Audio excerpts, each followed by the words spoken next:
The goal is to talk about turning a sequence of deals into cash flow with a delay. All right, so first I'll give a little bit of background about me. Where did I come from? Why did I even start doing this? And what motivates me? And ultimately I'd like to do bigger good deeds, right? Why would I even want to scale? What's the point? That's what motivates me. And then we'll explain what that means to me, what private banking is, how I set that up, and how it can be used for many things, but in particular for commercial real estate acquisition.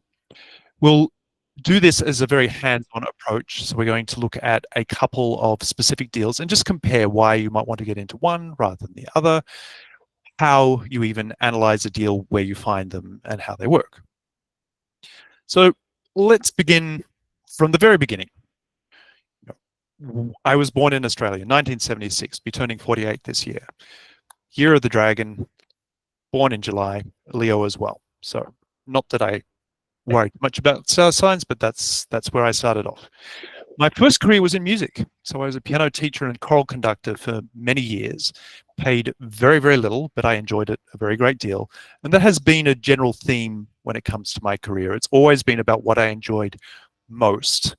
However, wanting to still build a life at some point, have a decent lifestyle, get married, have kids, meant that I never neglected the financial side of things. So in 2002, I started an investment business with the clear intention of I'm going to keep my fun life, do the things I really enjoy, but also invest at scale so I can do more things as well.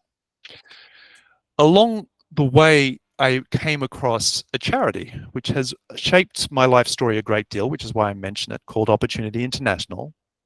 And they have this great business model. This is a group that's been around for over 50 years.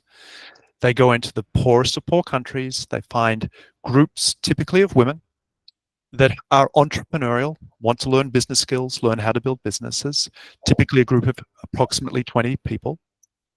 And they develop business plans. They put people in groups where they insure each other. So if one business fails, everyone steps in to help. And they take that package of people, education, and mutual insurance to local lenders, educate the local lenders and say, look, these people are safe to lend to, and they have the data to back that up.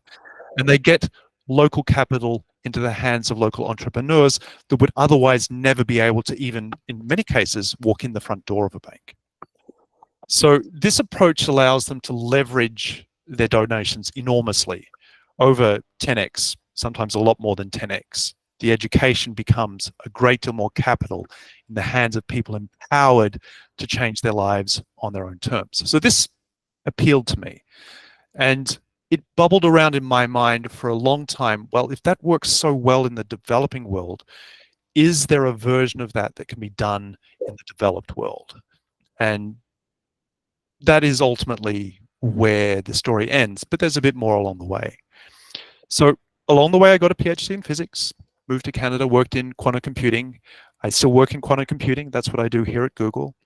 So we continue to grow the business while I was in Canada, mostly Australian banking stocks, actually, because they are very different to banking stocks here. They cash flow a great deal. You can get a share in Australia that cash flows at the 6-7%, and then has massive tax benefits. So it really feels like a 9% dividend. So very, very different to the US. And these were the foundation for the business we built. We essentially smoothed out the ups and downs of the stock market for our clients who were then experiencing a savings account. Once we got to Canada, we bought a property there. So expanded the asset base. We also decided after the GFC happened that if we wanted to grow much bigger, we shouldn't overly focus on stocks because they're volatile. So we made sure that not an investor lost a single cent during that time period, but it was a learning experience. It was tense at times. And we redirected things more into the real estate where we could control the risk more. So we had the opportunity to move back. Go ahead, question. Yes, I was just wondering, what's GFC you referenced? Global financial crisis, 2008, where stocks went down a great deal. So yeah, if you have a business where your assets are real estate and a lot of stocks, and they go down in value a lot. I mean, at the one hand, it's a buying opportunity, and that's indeed what we did do. We raised more capital, we bought more shares, and everything was fine. But it's not ideal. It's not really what you want to do, and it's certainly not what you would want to do if you had a very great deal of capital under management. So we moved back to Australia, 2009, got married. That's where all my family is. So you can see a lot of them in the picture. Started a family, bought land, designed our dream home. Unfortunately, because I chose a career in quantum computing, this is definitely not a secure career. You typically get funding in short cycles. We had 3 years of funding in Canada. I had, in principle, 4 years of funding in Australia from the US government, actually, from IARPA. But about halfway through, due to overperformance, they said, thanks, we have everything we need. Goodbye. And then they put 200 researchers on the market with a couple of months' notice.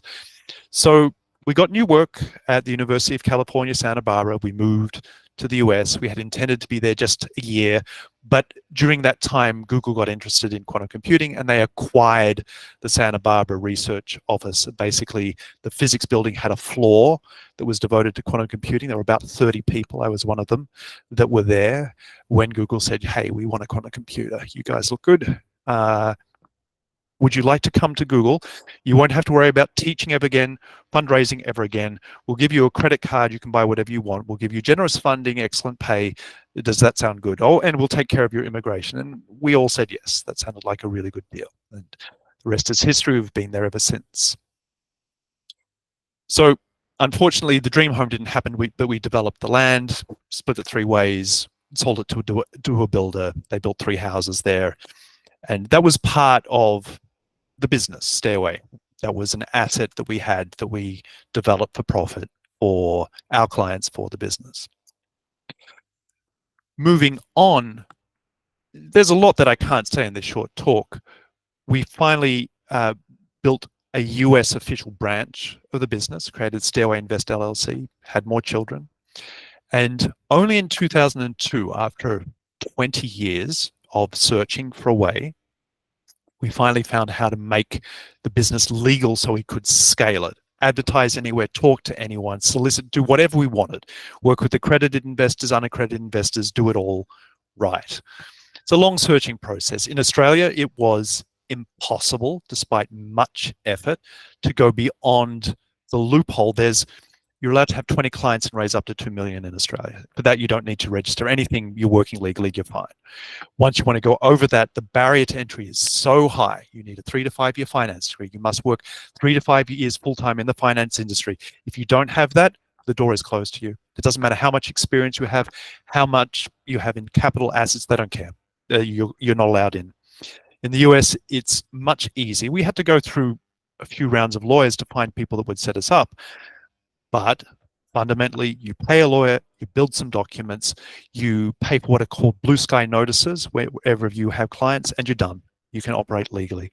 So one of the reasons why the US is so successful as a nation is the capital markets are much, much more open to innovation. We were able to finally find a lawyer that would help us innovate to go legal. But still in quantum computing.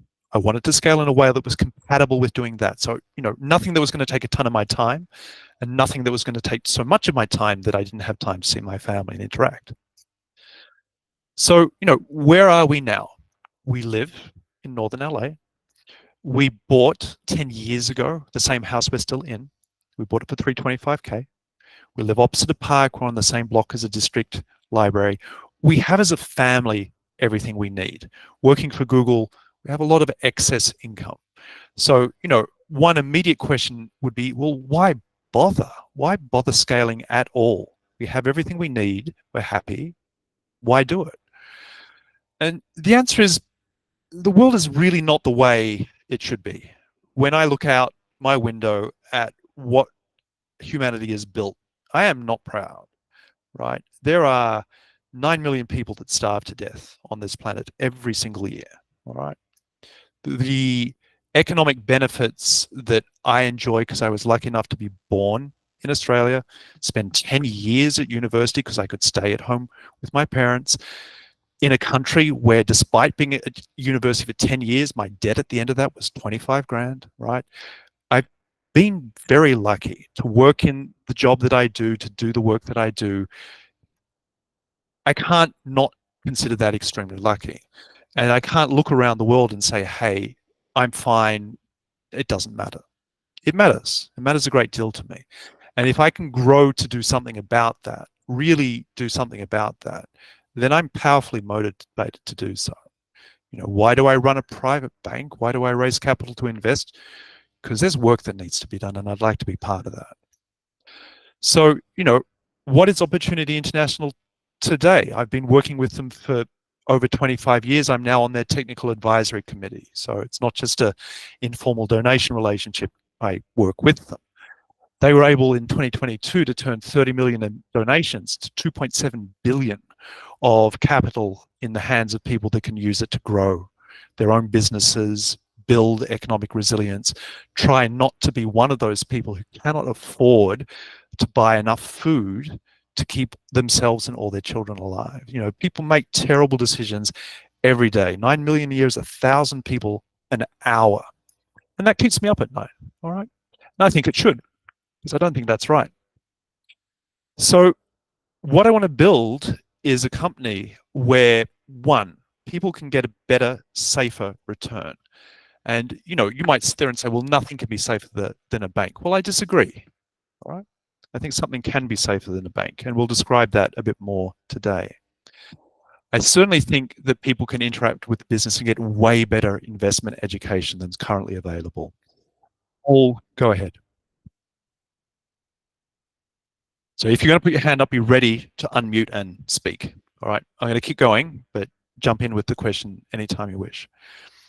So continuing, investment education is typically given.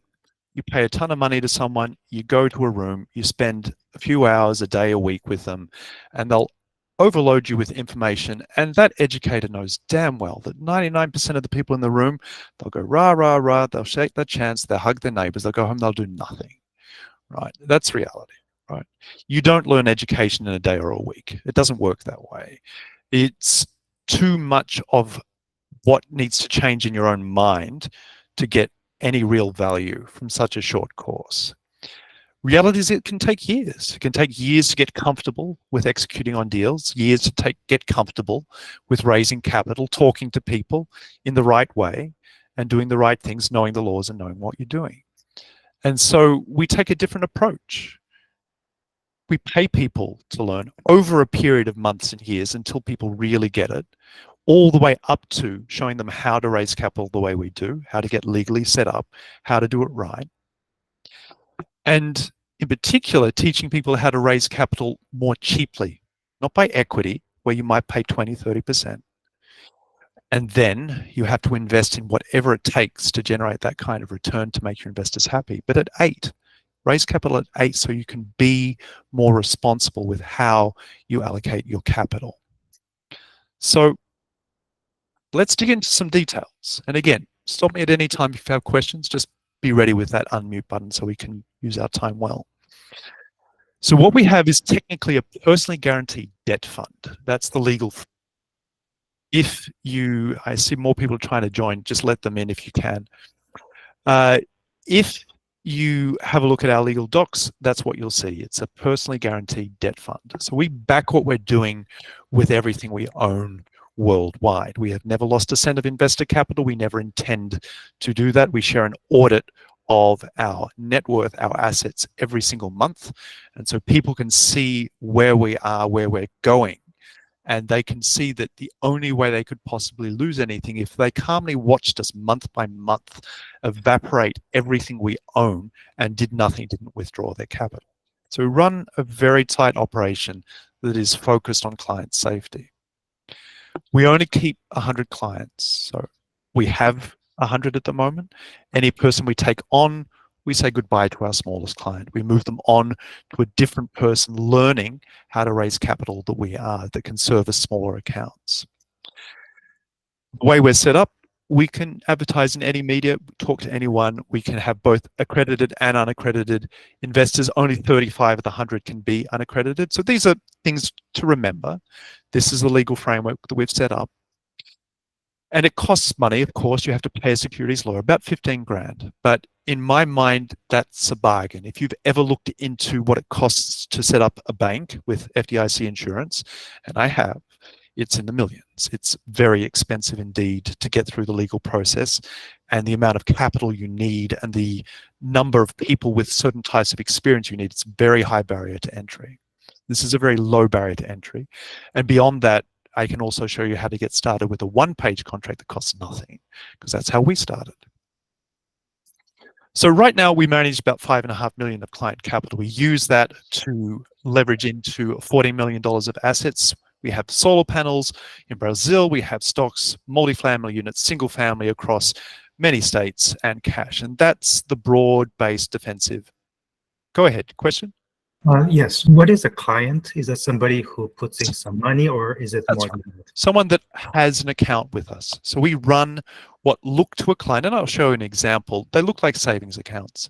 Money goes in, can come out whenever they wish, and interest is credited daily. So a client is someone that has one of those accounts. And they have more active participation in the company or in this private banking too, or is it just more passive? So we encourage people to be active in the sense that we share all the details of all of the things we buy. If people have questions, we do one-on-ones, email, unlimited. We work with people one-on-one so that they get comfortable with how we operate and could do it themselves. Also, again, all the way up to building their own little private bank with their own 100 clients within the framework that we have. Okay. Question? Is there an aspect, thank you, Austin, so much. Is there an aspect of real estate syndication in this, or? No, only in the sense that we participate in real estate syndications. So this picture on the bill is one of the assets that we are invested in. There is a different operator that has got nothing to do with our business that we have vetted, we trust, that we then can allocate capital to and be passive and move on. As mentioned, I have a full-time job that I love and a family that I care about.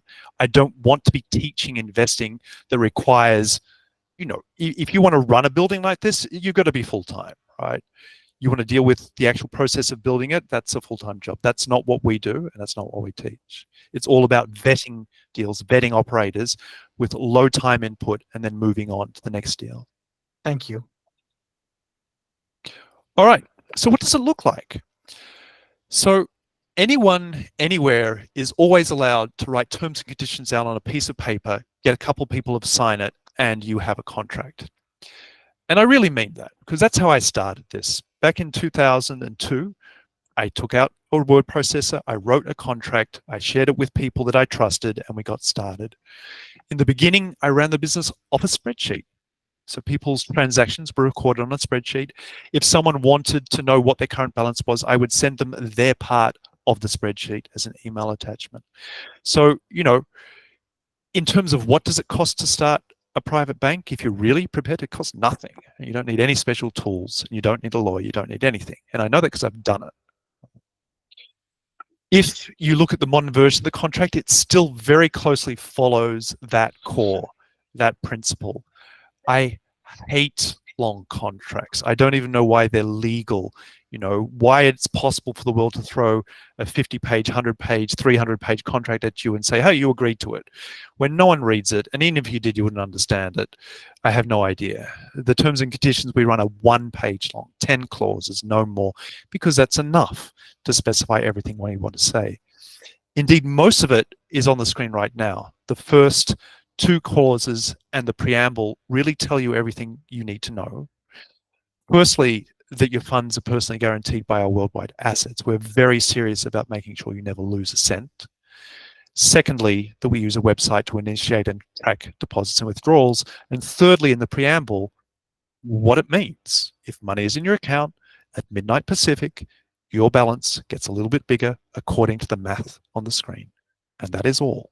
It's deliberately very, very simple. As a client, you get interest, just like a savings account. As a fund manager, you have an interest obligation and an interest deduction. And that's it. There's no entanglement in the asset, not in title, not in an LLC. There's no entanglement in the depreciation. It's a very, very clean model. And again, why? So I can have my life and have my business too. I don't want complex tax entanglements. It's too much work. We keep it simple. Go ahead, question. Is it secured on the 8% or just secure on some The initial? 8% as well. So we are serious about paying our people their return. The return is part of the personal guarantee. And this is not really an unusual thing. Anyone that's ever bought a house, anyone that's ever got a mortgage, you're making that same promise to the bank. You are borrowing money and you promise, or they can come and sue you, that you will pay back their principal and their interest, no excuses, right? We make the same promise. So we treat the money like a mortgage. We make sure we only acquire assets that we are very confident can, on average, return over the long term more than 8%. And every word in that sentence was important. After all, there will be another global financial crisis one year, right? We must have a sufficient personal net worth buffer to weather that storm. When it happens, it'll happen again. And in the meantime, when the years are good, make sure we make a big enough outsized return so that we have that buffer for the next time and the next time it happens. So it's not about making it more than 8% every single year like clockwork, right? It's about making more than that on average over the long haul. Alrighty, so what does that give you in aggregate? Let's say you do this, you have clients, you have savings accounts that you run for your clients paying 8%. What you've effectively done is you've crafted yourself a loan with the following terms and conditions. There's no maximum borrowing limit. So the legal framework allows you to borrow as much money as you believe you can handle and your clients trust you to handle. It's 8% where you control the interest rate. No one can force you to change that number. Not the Federal Reserve, not the banking system, not the market, not anyone. It's your number. You control it. And the term is forever. It's not a 5-year loan. It's not a 30-year loan. It's not a 90-year loan. It's for as long as the client and you agree that you wish to continue that relationship. And that gives you a lot of confidence when it goes out to choosing investments. You know what your terms and conditions are. You know what you need to be. And furthermore, since it's a savings account model, the interest capitalizes. Under normal circumstances, there are very few clients. There are precisely 2 clients of my 100 that get their interest sent to them every month. You can do that if you wish. Just set up an auto withdrawal of the interest. The other 98 clients do not. They let the money capitalize. They let it compound. And that is the normal usage case. People deposit, withdraw, and then they buy something. Another house, wedding, holiday, doesn't matter. And then they build it up again. You know, we target the money that is between deals, right? We target the money that people need to keep liquid.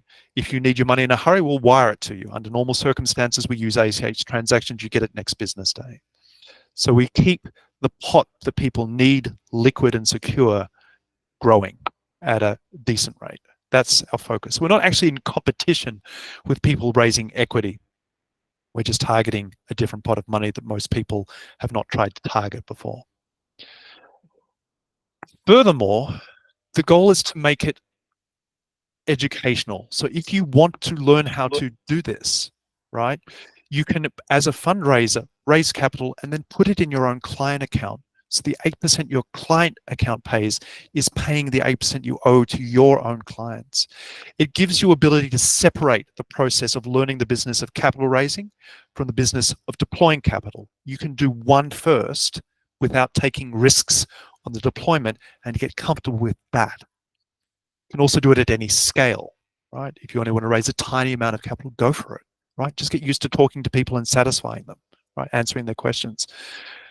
You don't have to go and say, oh, right, well, I've got to go get this multi-firm deal, I've got to raise $1 million. And it's very scary and very risky. And a lot of people lose everything doing that. You don't have to do that with this model. You can start small, do it right, get comfortable, and then scale only when you're ready. So again, let people in. Other than that, we will keep going. So let's take a look. So I'm going to exit out of that. I am going to different window. I am going to go to this. And this is the website that is used these days to run everything. A client account Looks very simple. You can find how to get into this if you go and look at the Learn More. There's a backdoor into an example client account. 1, 2, 3, 4, 5, 6, both client. Login and password, and then you get to see this. All right. So this is what a Stairway client account looks like. If you chose to raise capital, this is what your clients would see too. You can deposit and withdraw money online.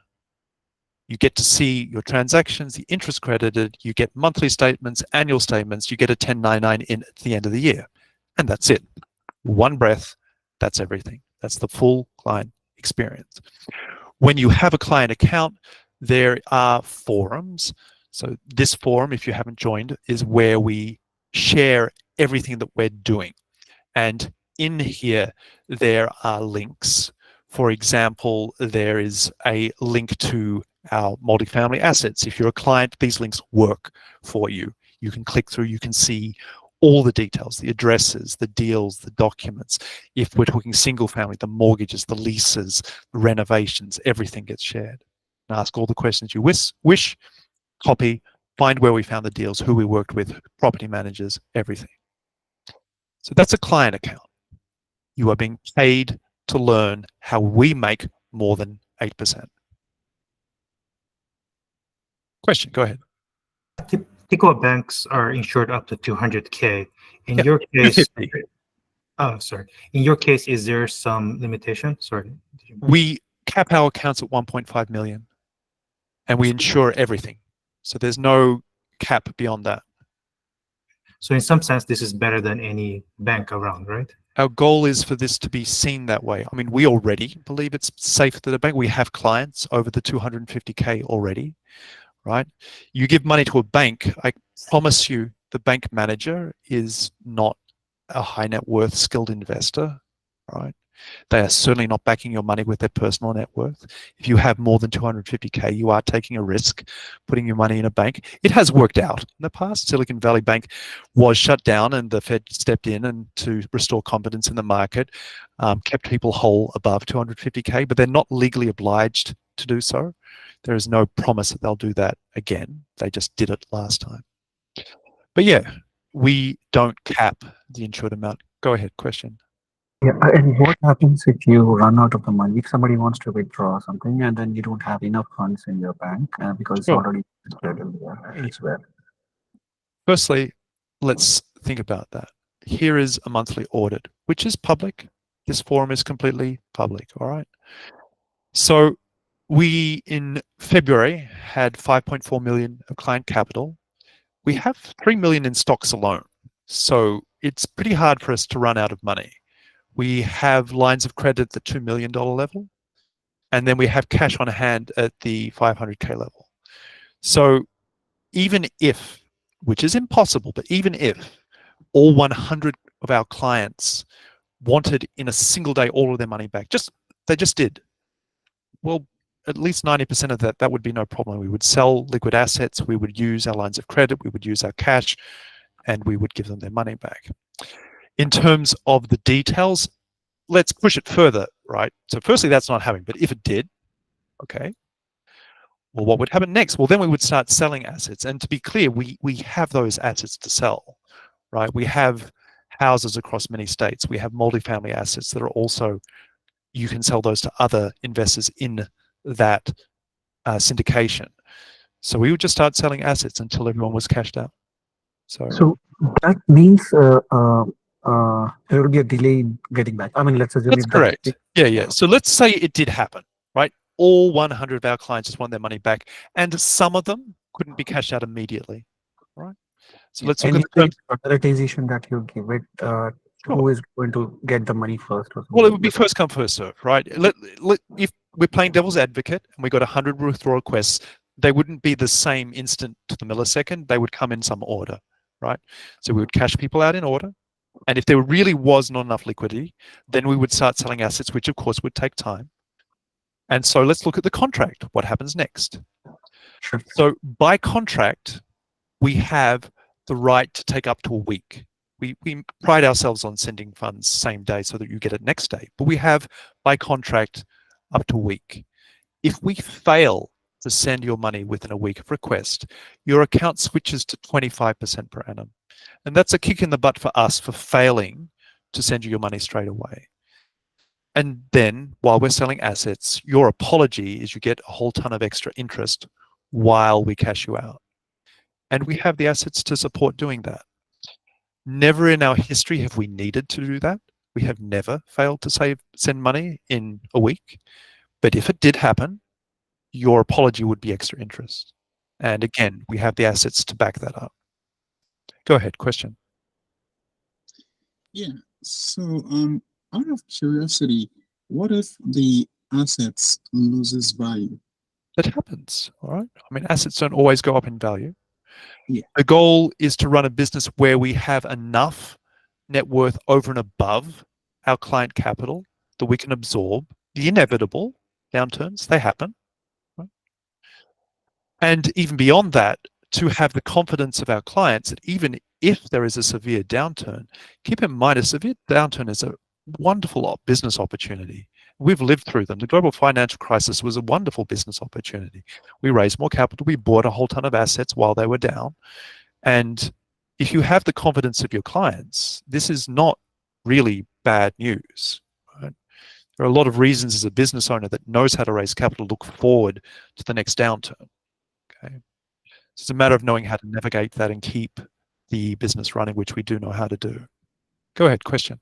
Yeah, and let's assume if you have your funds have invested in this, and if you wanted to borrow, that is also possible here, or is it? So we only... teach people how to raise capital. Keep in mind, so we didn't quite get there, but let's do it here. So there's a client account. You can also graduate to having a fundraiser account, which looks like this. And here, there is a process where you can have your own clients, have a list of clients, and build your own capital base. So we show you how to borrow using exactly the same terms and conditions that we use. All right. In continuation with that question, so let's assume if we have built another the same way what you are doing, and if somebody else also joins there and then does the same thing. So the Stateway will be making sure that everybody gets 1/8 of the, like 8% of the interest for all the fund raised. So But- the website calculates the interest. So it would calculate the interest for you as well, for your clients. So you would see that interest being credited to your client accounts every midnight. You know, it's all done automatically. So you know how much at any point in time you owe. But yes, if you're an investor that looks at the idea of borrowing money at 8% and says, well, I know how to make more than 8%, then Stairway Fundraising is for you. Okay, so only if you can, you might have to raise it more than 8% of them. I mean, use your funds to have some. Okay, got it. No, just to be clear, so we raise capital at 8 and we teach other people how to raise capital for themselves at 8. I don't lend client capital to people. I invest a fraction of client capital into assets, and we will talk about that. And we teach other people to do the same thing. Other people raise capital from their own clients at 8, and those people that have the skill, they invest a fraction of that raised capital in assets that make more. Question, go ahead. Yes. So one thing is, what is the cash flow from your assets that you have invested in? Is So that is a not driver of? critical thing, I'm sorry? because we have capitalizing interest. We have a loan where the interest capitalizes. So we do have cash flowing assets, right? I mean, I have a whole ton of rentals that cash flow, but that is not critical. You don't have to invest in cash flowing assets to work this model. The assets can cash flow or not. They can be liquid or not, provided you have a track record as an investor of growing your net worth or turning capital into a return that exceeds 8%, you can pursue that path. Keep in mind, these Sorry. are accounts where it's not like every month you have to send your 1 month's fraction of 8% to a client. That's not how it works. It gets credited and compounds. And the typical usage is savings large withdrawal. Savings, large withdrawal. That's the typical usage. The aggregate effect as a business owner when you are raising capital every month. We raised 450 capital in February, right? That's pretty normal for us. So the aggregate of your activities over a month is you should be increasing your balance under management each month. There'll be withdrawals, right? But if you're active, the net deposits is greater than that. And so you have a debt obligation that grows with time. You need to make sure your assets grow faster than that. It is actually not required that those assets cash flow at all, just that they are demonstrably worth more. Go ahead, question? So if you manage the fund raised by the fundraiser, how is the fundraiser will be incentivized? Because anyways, you will be investing something which will be earning more than 8% somewhere. And then the people who have invested will be getting their 8%, but what will be the fundraiser? How is the fundraiser? The fundraiser makes whatever they make with their assets above 8%. We don't take any of that. We provide infrastructure that you can use. How do you run these things? Who is going to identify the properties and who is going to invest? And is there anything like a paid company is doing that, or like? Yes. Keep in mind, this forum exists and we share everything. Here are websites that we use to find deals, right? Our goal is to show you how we work and give you the real tools to do exactly what we do, right? What we really focus on achievable investment education. I would argue that many people in industry, including people that write 300, 400, 500-page books, they're not really teaching achievable investment skills. You know, if your book is 500 pages long, what you're teaching requires a full-time focus. So with possibly one exception, there's a wonderful book that I recommend, The Hands-Off Investor by Brian Burke, which is long, but teaches you hands-off investing. Anywho, we will continue. So summary, you can invest as a client and then just see how we invest your money and learn. That's one way. If you already know how to invest, you can open a fundraiser account, raise capital from your own clients, and then invest that for yourself, not for the business, for you, right? We simply provide the infrastructure, the legals, the website, so that you can do that for yourself. How does Stairway benefit from that? We insist that you keep a fractional reserve for your own safety and that of your clients. That fractional reserve is kept in a Stairway account. That's the benefit to us.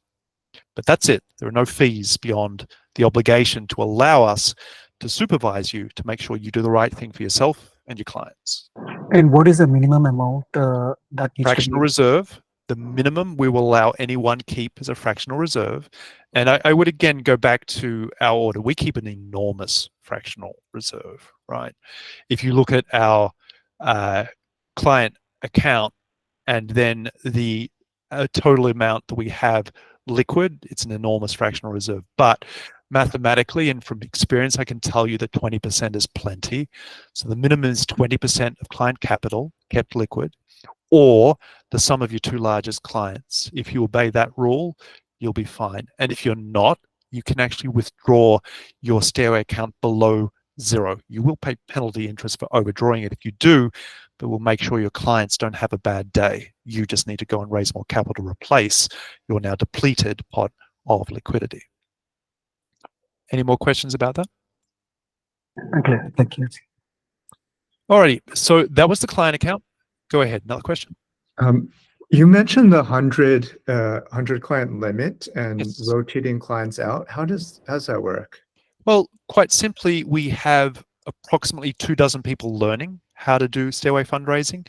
If a client is at the bottom of our list, we rank our accounts by balance, right?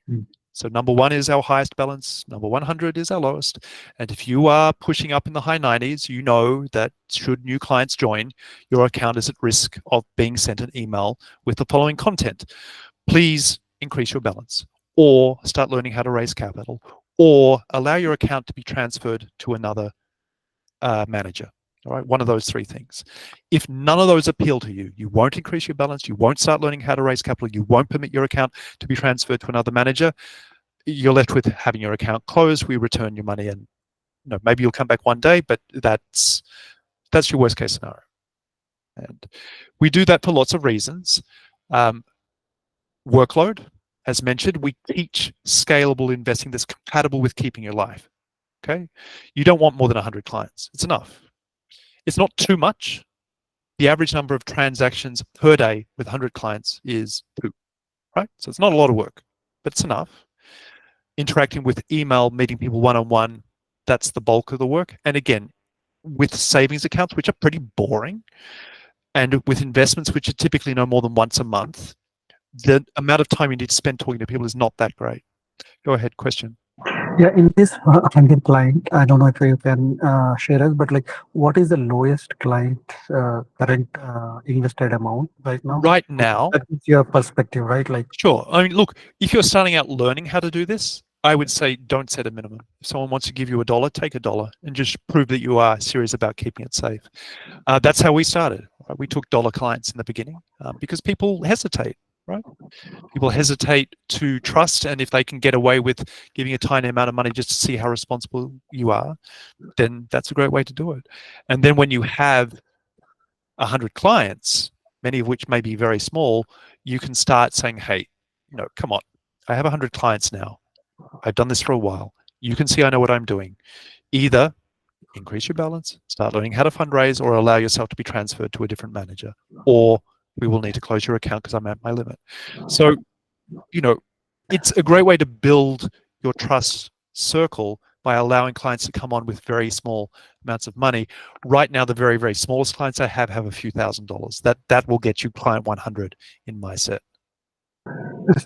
so if we wanted to join you as 50K is the minimum at the moment. So we insist that a new client joins in the top 50% of clients.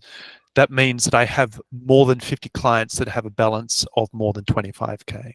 So you have to join in the top 50%. It's 50K to open an account with me. If you don't have that, there are 2 options. You open an account with a different manager, or you gather a group of people that have 50K and I'll help you as a group. So those are your 2 options if you don't have 50K to an open account with me directly. Gotcha. Thank you. So let's continue. Not share slideshow. So we just looked at the client accounts and the fundraiser accounts. And like I said, a fundraiser account lets you do exactly what we do. When you're fully set up, advertise anywhere, talk to anyone, accredited investors, unaccredited investors. You build a loan at 8%, term forever, interest capitalizing. You can invest in anything that you have experience with and that your clients trust you to invest in. If you're into rental cars, self-storage, renovate and flip, anything, unrestricted, only issue, you should know what you're doing and your clients should trust you to know what you're doing. It could cash flow, it could not cash flow. You just have to be able to show that your net worth is growing faster than your debt obligation. So let's move on. All right, we've talked about the capital side. We've talked about how you create a pot of money to invest with and the bar you need to get over, the 8%. We're going to talk about commercial real estate, not because it's the only way to invest money. Of course, it is not. I already mentioned that you can invest in anything, but because we don't have unlimited time and we're going to choose one thing to focus on.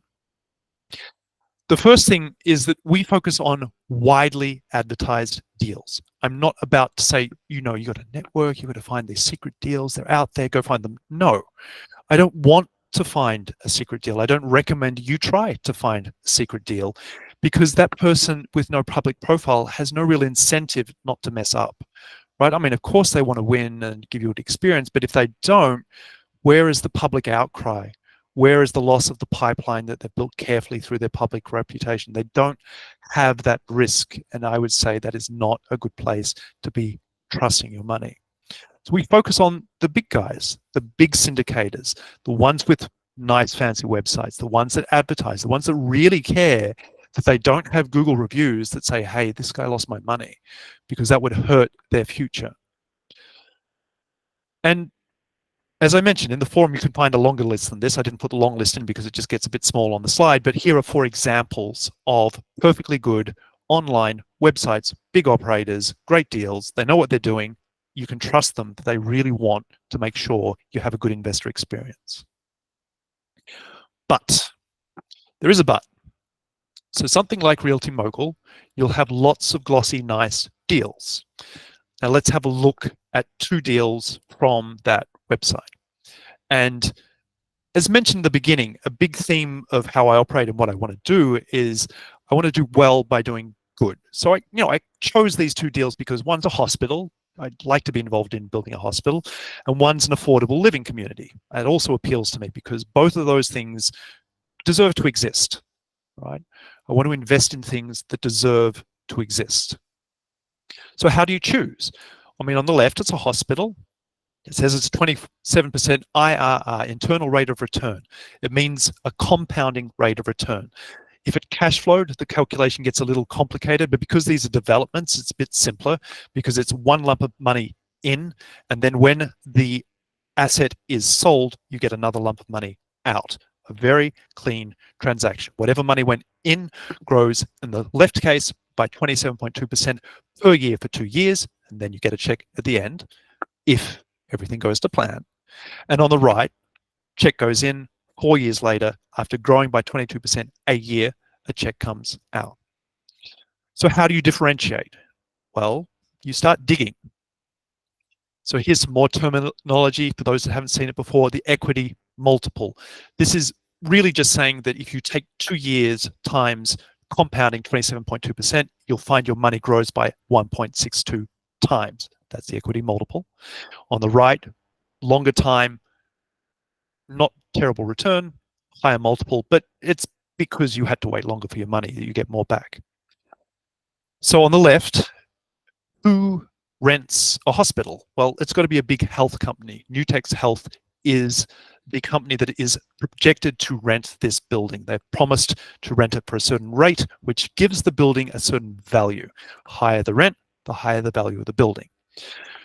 Both of the builders, very experienced, very big. They've built these before. The floor plan of this hospital, literally, the developer has made it before, right? So they know what they're doing. They've built this product before. And the same on the right. They have built affordable living communities of this floor plan. They're reusing them in the same city. So again, that doesn't differentiate it. So you keep digging. Nutex Health's stock chart looks like this. Over the last 18 months, they've lost 99% of their value. So you can reasonably assume there is a non-zero risk that before this hospital is complete, they're bankrupt and they will not be renting this building at all. Maybe they get lucky, maybe they turn it around, but that's a significant risk. You cannot say that that is not likely. If they go bankrupt, it's quite likely that whoever else steps in to rent that building will be able to negotiate a lower rent, which means it's a lower value of building. And that's bad because there's not a lot of wiggle room in this deal for the building to be sold for less. The developer's using construction debt that takes up 76.6% of the deal's value, and they're willing to pay 13% interest on it. So if this building loses even 5 or 10% of its value, you are probably walking away with $0, not 1.62 times your original dollars. So you don't invest in something like that.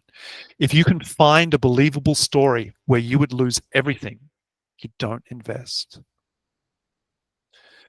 By contrast, let's look at this deal, the affordable living community.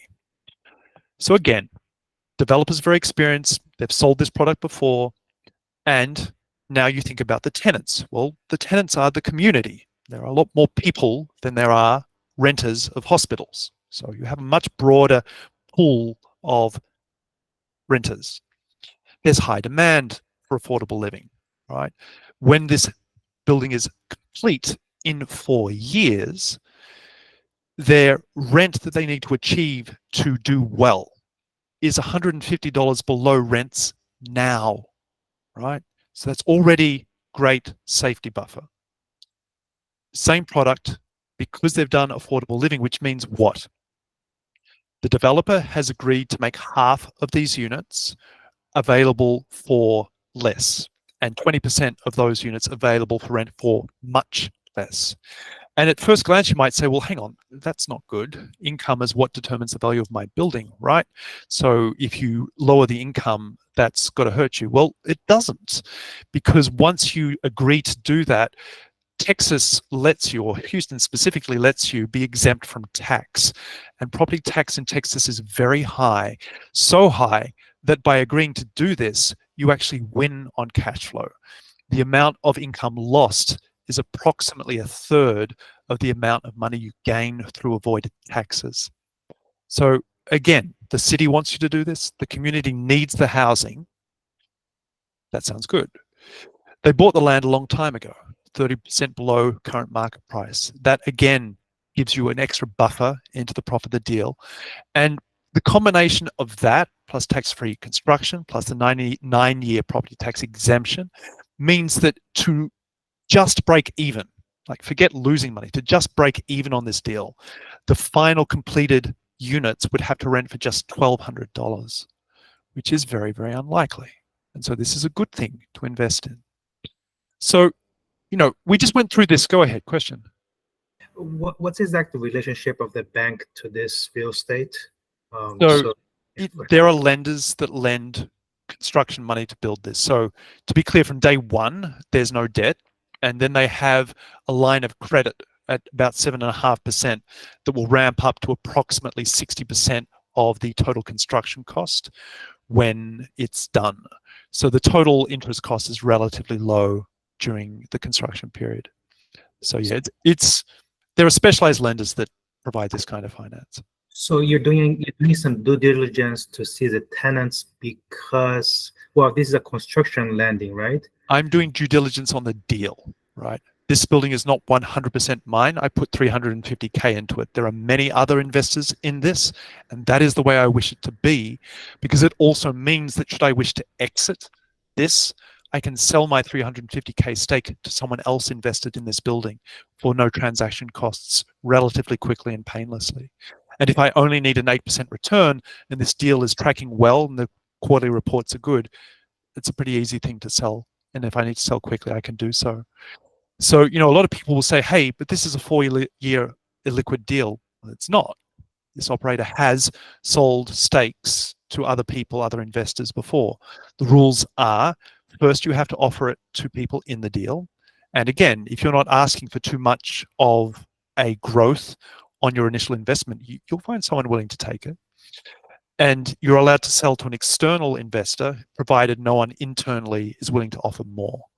But other than that, it's a much less painful process than selling an asset that you own 100%. It's actually better to own a small fraction of a big deal full of wealthy investors that would snap up your stake if you ever offered it to them. So in the previous example of the hospital, was the risk there that the constructor would run into debt? The risk there is primarily that the final finished product will be worth less because they don't get a tenant willing to pay as much as Nutex promised to pay. The value of the building, what they can sell it for, is determined by its income. And there is a significant risk, given this chart, that the income won't be there. You're not shielded from that risk. That's what you're saying. Yeah, right. Okay. You have to find another person willing to rent this specific hospital, and you have to hope that they're willing to pay you a lot of money, similar to what Nutex was willing to pay, so that the value of the building is high enough to justify selling it. Otherwise, you can find yourself in all kinds of trouble. An empty hospital, bleeding cash flow, eating away your equity until the point where, you know, you could even lose more than your investment in this deal. It's possible. And vice versa, this is much, much safer. So, you know, if this appeals to you, get the book, The Hands-Off Investor, read it twice, study it. It's not that complicated. You want to be a little Sherlock Holmes that digs into the deals, and your number one goal, try to see if there's any believable way you could lose all your money. If there is, avoid that deal. Hey, Elston, sorry, I've been having my hands up a little bit. I Sure, just please. wonder, thanks. Why would they want to do a fundraising if the IRR is so high? Why don't they just do more construction loan? It's a much lower cost for them. Sorry, construction loan. So why don't they raise capital at yeah. 8%? Yeah, Because why they've don't never they heard of just Stairway.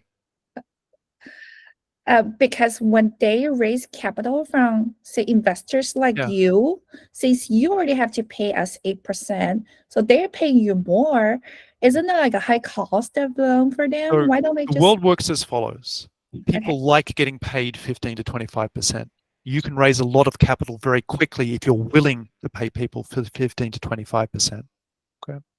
So a developer like this, they might raise all the money they need, many millions of dollars in a month or two, because people get it, they understand the game, and they like the return. The developer's also willing to pay that much because they make no guarantee of the return. So they can structure a deal such that they get fees for acquiring the building, disposing of the building, and they win no matter what. So even if they mess up in every way, they still get paid. Not as much as if the deal had gone great, but they still get paid. And the investors bear all that risk. So it's a transference of risk to the investor, and it's a way to access capital quickly. All right. If you raise capital at 8%, provide a personal guarantee, that's a different product. It is not what the ecosystem of syndicators and developers does. I would love to be part of changing that, but a lot of people, they won't want to change. They'll say, no. This way I take no risk. Sure, I give away more of the profit, but I take no risk, and I'm okay with that. got it? Thanks. Any other questions? And I apologize if someone's got hands up, I can't see them. So if you do, shout out your questions. All right, let's keep going. Interrupt me at any time, ask me to go back at any time.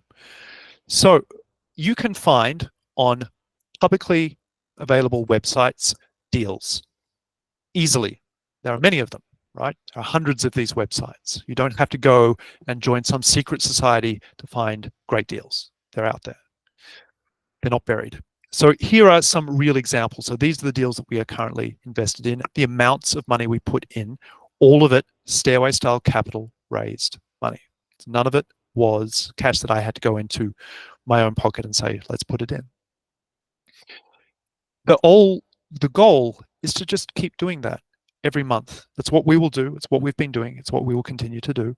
While interest rates are high in particular, because 2024 is an excellent time to get commercial real estate. In addition to all of the safety mentioned in the deal inherent, there is a very good chance that we're at peak interest rates. So if interest rates go down, the asset prices go up.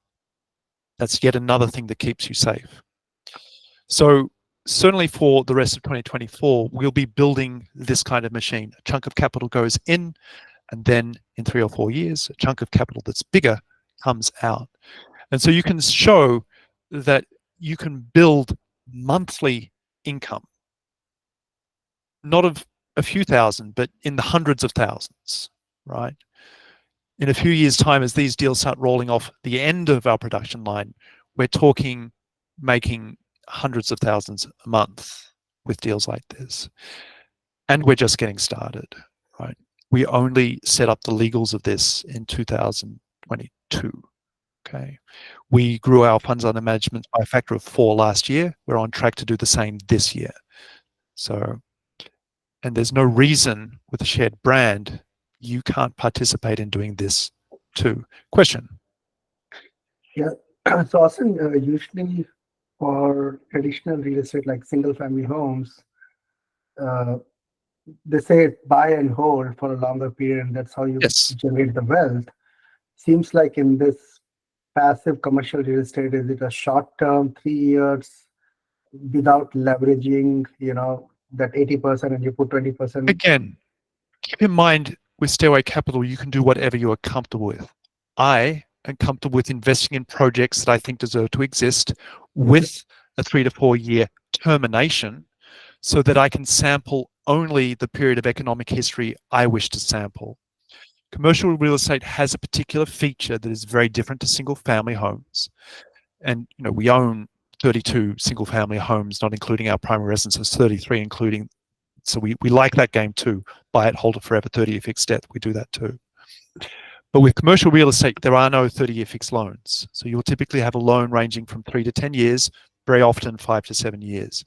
And a lot of the reason there are great deals now in commercial real estate is because those people that secured 3%, 4% loans way back are now refinancing at much higher rates, and that hurts them. And people can come in and say, well, here's the current interest rate.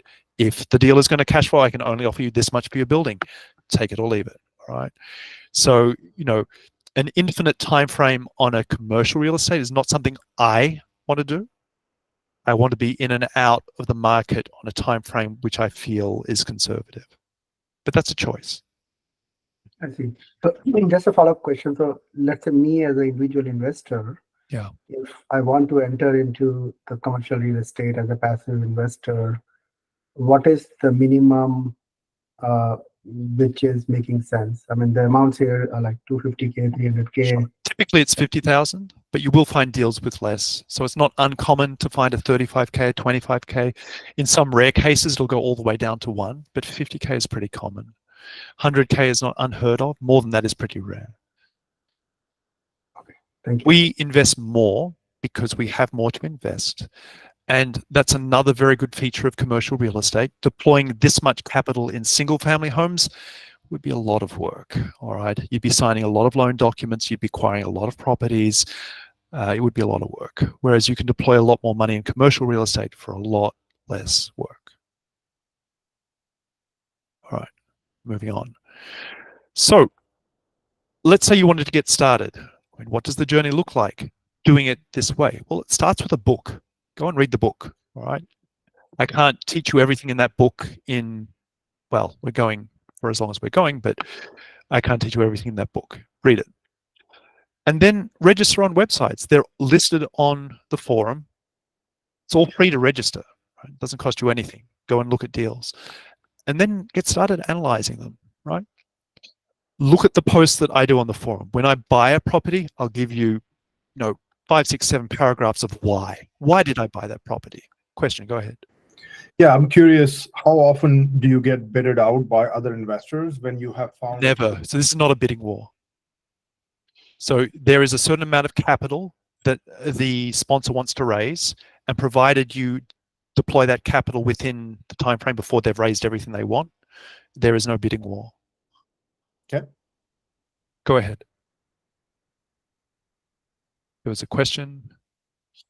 Yes, Feel free to go ahead. Yeah.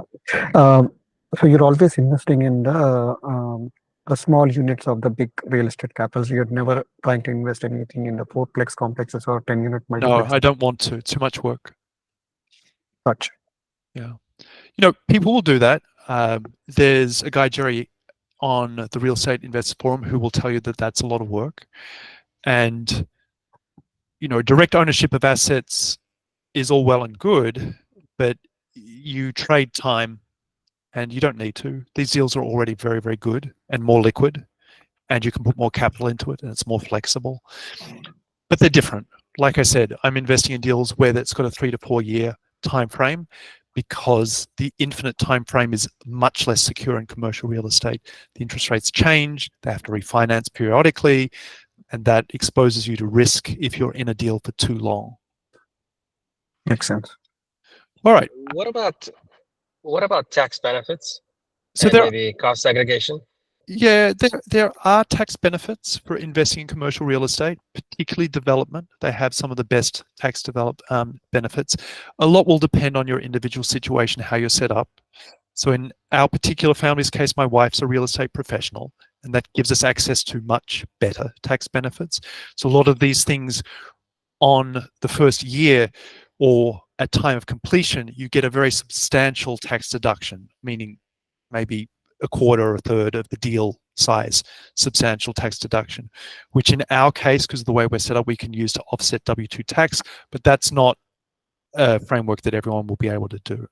So there are tax benefits, but you need to talk to a tax professional as to whether you can truly access them. All right. Go ahead, question. So you mentioned like there is a tax benefits, right? But given if it is kind of, can that be passed on to the investors, or is still lies at So the... when you invest in a syndication like this, yes, they pass those tax benefits onto the investor. Yes, but I think, that will come down to the stairway, right? And from stairway to individual investors. No, this has got nothing to do with Stairway. Okay. When I invest, Stairway raised capital, right? I am getting those benefits. Those do not go to the Stairway client. The Stairway client has a savings account that pays interest. Got If it. you want to be investing the way I do, you need to learn how to be a fundraiser and find your own clients and raise your own capital. And then you are paying people interest, they get interest, and you get the state get- asset and get the tax benefits. Got it. Okay, thank you. Yeah. If you want to get what we get, you learn to do what we do. In the meantime, you get interest and you get education. Mhm. Alrighty. And part of the education is use the forum. So you've found a deal, write a sales pitch for it, 5-7 paragraphs, why you think this is a good deal. Open yourself up to feedback before you pull the trigger. Okay. You'll get feedback. I'll give you feedback. Other people will give you feedback. Additional questions to ask. Go ask those additional questions. Get used to analyzing a deal. And if it passes that gauntlet, and it's a pretty big gauntlet, there's over 800 people on that forum, then you can be very confident that you found a deal that stands up to scrutiny. There is no guarantee of return, but if you consistently invest in deals that pass that level of scrutiny, diversify, multiple states, multiple operators, you know you must make a return. If it were not possible, no one would say that real estate was a great investment vehicle. Of course it's possible. It is possible to choose responsible operators with a strong stake in looking after you, doing well, getting referrals, getting repeat business. There are lots of people in the business that do the right thing, and it is possible to find them. And I guess go ahead, question. Does this for deals? Does it require spending a lot of time, like reading 300 pages of paper, or what is it like? Sure. Let me see. It took me 4 hours to find this deal. So what does that mean? I mentioned there are multiple websites. So the first thing I did was just log in one by one, each of those websites, and see if there are any deals that looked even remotely appealing. Okay. And then I found one, which was the Affordable Living Community. Then I spent approximately an hour reading through all the documents, right? Building essentially this case. Why is this a good deal? Another half an hour listening to a webinar. I listened to it at 2x speed. I pause it whenever there are questions. And then the following day, I spent half an hour talking to the operator, asking additional questions. And I really enjoyed talking to them. Very knowledgeable people. Very interesting conversation. And then a final half an hour just signing the documents, transferring funds. So 4 hours all up. So not zero time, but it takes more time than that to buy a single family property. And I was able to put a lot more capital in this. I'm much happier with this. It's much more liquid. Question? Yeah. But Austin, like, how long you've been in doing this one? That's first question. And then during your time of investing into this things, right? Like, sure. If we are trying to pay 8% to the for the investors who are trying to invest into this deal, so what is the maximum you saw, and what in the rainy seasons, what is the lowest you saw that you could make it out over 8%? So a lot comes down to trust, what your investors will actually allow you to invest in. All right. So in principle, provided you are making a fraction above 8%, then you have a business. But your clients probably won't think you're doing the right thing if you are not making enough money, because you're not making enough to keep them safe when there is the inevitable downturn. So we target returns typically as an absolute minimum of 14% and preferably closer to 20. So we want to find good deals that make that kind of return, so we have the capacity in downtimes to keep our clients safe. How long have I been doing this? Since 2002. So we've gone through a diverse range of assets: Australian stocks, US stocks, Canadian rental property, land development in Australia, land development here. We designed an apartment building in LA. We've had a mobile home license for a while. We invest in Brazilian solar power. We have megawatt of power generation in Brazil. So, you know, we are pretty diverse in our investing. Right now, the focus is commercial real estate. So safe, socially responsible commercial real estate is our focus right now. But that's the focus for 2024. Ask me again in 2025 if we're still doing that, or we feel the market is different and we should focus on something different. So we will adapt to the market. Right now, Socially responsible commercial real estate is the thing. Makes sense. So you have exited out of all the other things which you have done earlier, and Oh, no, whatever no, you- no. We have lots of things. We still have solar panels. We have lots of single family homes. We have lots of stocks, lots of cash. We have a diverse portfolio. And again, you can see it. This is no secret. We publicly to the world every month release an audit of everything we own. So you can see that in February, we have 33 houses across all of these states. You can see exactly what it's worth.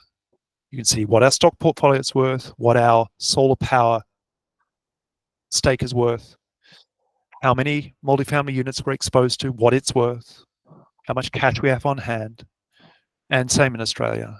I have a small family branch of that in Australia because, like I said, we could never get the legal permission to grow it in Australia, but I still invest my parents' money, my brother's money, nieces, nephews. They have a small amount of money and we keep it going to them. So I have just the 20 clients that I'm allowed to have in Australia. But that's everything. You can see in detail everything that we own. And we update that every month. You can see what we do. We tell people what we're doing. If you have an account, you can click through and see all of the links on these. Makes sense. Thank you. So yeah, I mean, just, if you have an account with me, you get to see this level of detail, all the addresses, who manages it, where we bought it, the contracts, the mortgages, the appraisals, the leases, who insures it, everything. All right. If you have questions, you can ask about anything and we will tell you. All right.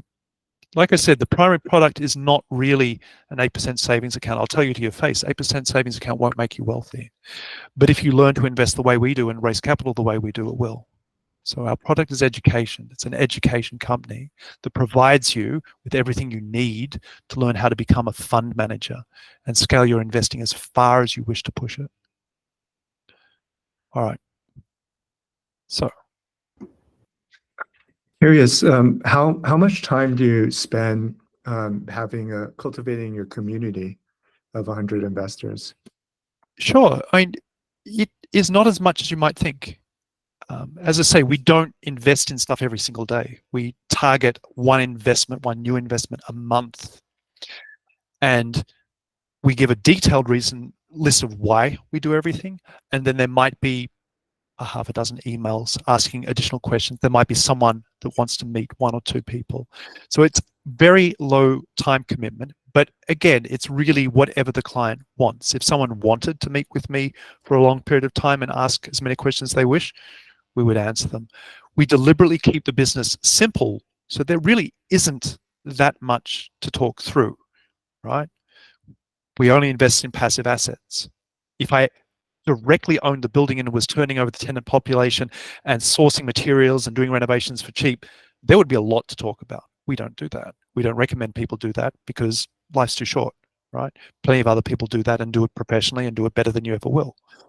Instead, learn how to find those people and then be hands off, because you can make enough of a return that way. So for all of those reasons, the time commitment is low, deliberately so, by construction and design, deliberately so. All right, so we talked about getting started with commercial real estate. And again, it doesn't have to be commercial real estate. It can be whatever it is that you are most passionate about in investing, whatever you're best at, whatever you can inspire confidence in your clients that you know what you're doing. But at some point, you're going to run out of capital. And so how do you get started raising it?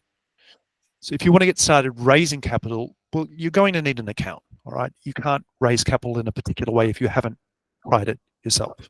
And at the moment, as mentioned, that means gathering either as an individual or as a group, 50K.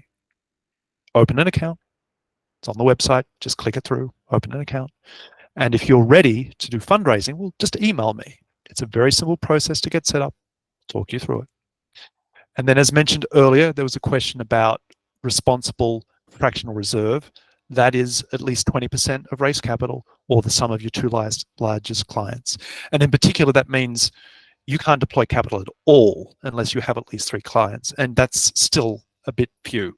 You should mentally be thinking at least 10, and the more the better, the smoother things become. Hey, Austin, real quick. Thanks. This is amazing. I'm curious about the journey from investor to operator. Like, let's assume you're very like starting from the ground on all this, right? Yep. And you start as just an investor. How long does it take on average with like limited understanding to feel confident in like becoming an operator? And then how many operators have you like had go through that journey? And have you had any that have like failed basically? So no failures. We have about 24 learning, about half a dozen of which are actually active, raising capital. When can you start? You can start with capital raising. That's what I did. You know, I started this business when I was a student at university on very little money with essentially no assets. And I would raise capital like this. I would like to learn how to raise capital. You know, I know that the only way you build any significant wealth is by learning how to manage other people's money. I want to learn how to do this. I want to involve you in the journey. I am willing to pay you 20% per annum on a small amount of your money so we can both learn how to do this right. And I'm going to put your money in a bank account. I'm not going to invest it at all. I'm just going to build the infrastructure, legal, website, technical, relationships, so that I can learn. That's what I did, all right? And I would raise small amounts of money in proportion to my income, such that the interest burden was something I could bear to get started, learn how to do it, got the legal set up, got the website set up, got everything set up, and then I paid 12. And then when I got bigger, I paid 10. And now I pay 8. Right? But you can start with capital raising. If you have kids, open accounts for your kids. Build generational wealth by teaching your kids how to invest. If you have friends, get a few friends and get $100 each. And that actually brings us to this slide. You can start as small as you like. And if you have a Stairway account, it's not even costing you money, right? Your client interest is paid by your client account. So you can learn the business separate from investing for free. And I recommend doing that because that's what I did.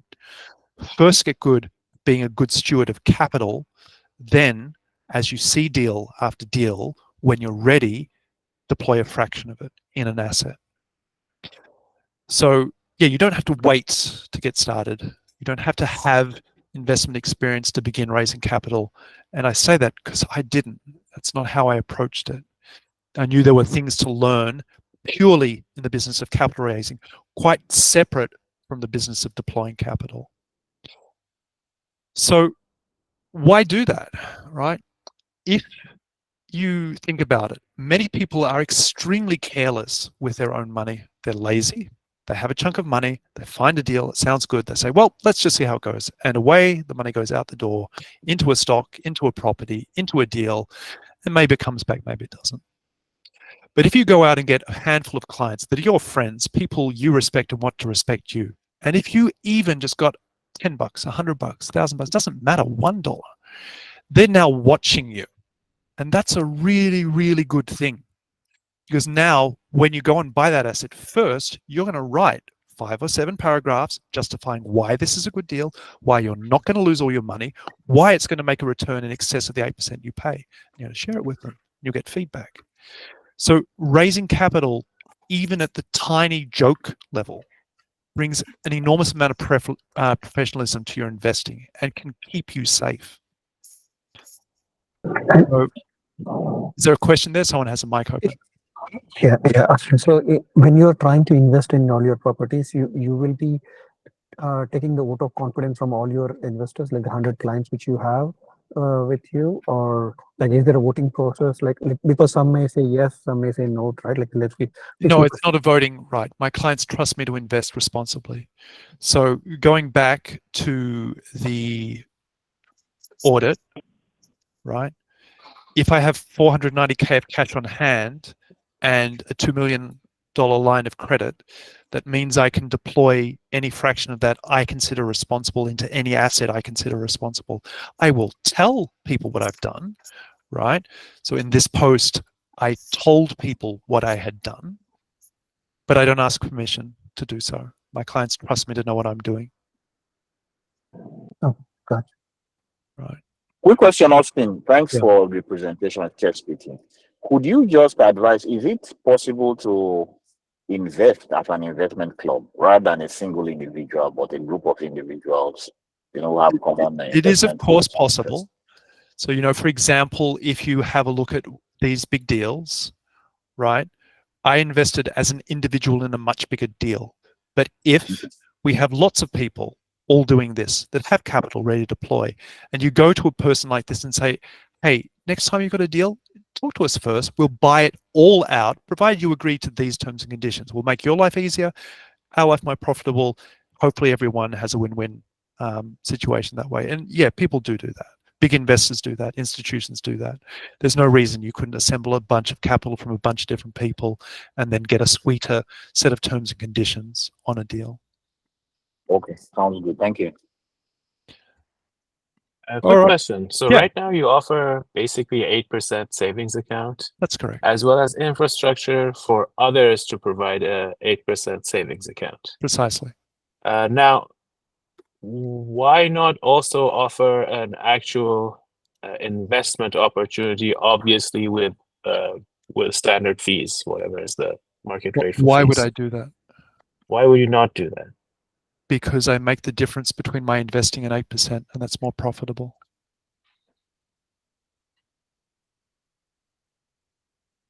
But you also get new clients that you would have not gotten otherwise. I mean, it's a decision you have to make, but I'm just wondering why. Generally speaking, someone Why you raising don't do that? equity, right? Someone raising equity is also the person actually owning the asset and managing it, which is, in my opinion, a full-time job.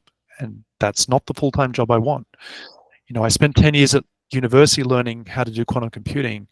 I don't want to be a full-time real estate investor, right? There are enough of those in the world. So I'm not going to raise equity to buy a building outright and then manage it, because it would take me away from what I trained to do and enjoy doing. That wasn't my question. My question is, why not also offer, let's say, potential investors in your company, such as us, an opportunity to, instead of get an 8% flat rate return, get whatever your return is minus 20% or whatever is the standard market rate? Because I don't need to, is the blunt answer. Because I don't need to. Because I've been doing this for over 2 decades, and I feel that the product, 8% savings, plus education, plus the infrastructure to raise your own capital at 8% and make whatever you can above that, is the right product that the world needs. It has an impact on banking, so you get a better return. I strongly believe that done right, it can be safer than a bank, and in particular safer for a high net worth individual that has more than the 250K FDIC limit. It will teach you a whole lot more than a bank ever does. A bank doesn't teach you anything. And a bank certainly doesn't give you the infrastructure to be a bank. So we provide clean and simple value. Once you start getting involved in equity, it's more complex. The return is more complex. You have to sell individual deals. You have to provide tax returns that are more complicated, depreciation that's more complicated. It takes time. And it wouldn't be scalable for me. It's time I don't want to be spending. There are plenty of people out there that will take your money. Urban Genesis, the person that put to this, if you want an equity return, they'll take your money. And I recommend you give it to them. They're great. Right? If you are looking for an equity return, there are many, many good deals out there. Alessandro Apartments earlier on in the process, right? BAM Capital. And this is no secret. These are the websites that we use to find deals. If you're looking for an equity return, go and look at the forum, find the plot that says, here is how you acquire commercial real estate, register on these websites, get an equity return. So we're not hiding anything from anyone. If you want an equity return, we'll show you how to do that. We'll help you. You can go and analyze a deal, post it to the forum, get feedback, get your equity return more safely. But if you're looking for a guaranteed return, as an equity return, it's not guaranteed. If you're looking to keep your money liquid with no fees, then we have a product for you. It's called a stairway account. If you're looking for a product that teaches you how to invest at a rate above 8%, well, that's a stairway account. And in particular, if you want to raise capital for your own investing, we have a product for that. It's a fundraiser account. But yeah, we don't like equity raising ourselves because that's the sphere in my mind of the professional investor. And we want to teach people how to invest at scale without giving away everything that they trained to do. So it's a choice, but it's the choice that resonates with me and the one that I wish to pursue. Hi, Austin. Can I ask you a question? Please. So thanks again for this knowledge. This has been super, super helpful. Why many may hesitate to become a fundraiser and find investors is the presumed legal complexity of doing this and maybe the liability. And I think you've shown that it doesn't need to be complex, but can you go into, like how expensive your lawyer is and how complex this is legally? It costs $15,000 to get fully set up. And I promise you that's a lot less than we paid to get to this place. All right. That's what we were able to negotiate for people that use our legals. And essentially it's 2 long documents, each about 30 pages long. And then you provide the name of your LLC, your name, your partner's name, if you're doing it as a couple, your biography, your investment style, and a bunch of other things. So it's a template. And then the lawyer gets you set up and it charges you $15,000.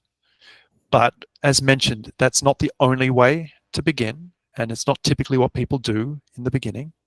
Typically, people work with a 1-page contract. That is your version of this contract. So we tailor this contract to you. So it won't be Stairway Invest, it'll be either your name or your LLC's name. And then you can use that with your close friends and family only to get started, because that's how we started. It's only when you want to advertise, talk to strangers, openly solicit, you have to get set up legally first before you do that. You want to work with friends and family and have a personal contract between 2 parties, you can do that.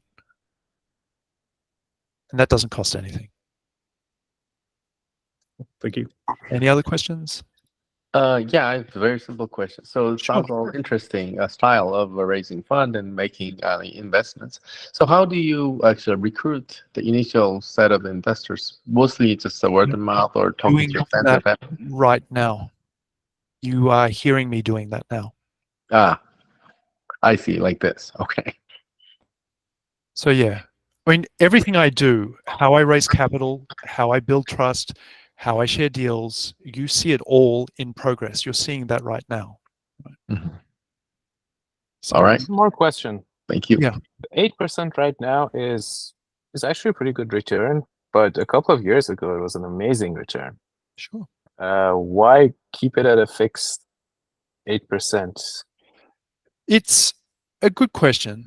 It is a return we can safely pay consistently and exceed greatly. And we don't feel the need to push the return down any lower. If you want an even more glib answer that is still serious, 8% on its side is the infinity symbol. We like to tell people we take people from enjoying an 8% savings account through investment education to infinity. Because if you learn how to raise capital, buy a deal that makes more than 8%, the return on your money, all $0 of it, is infinite. So as a marketing tool and as we do not need to be any more greedy than that.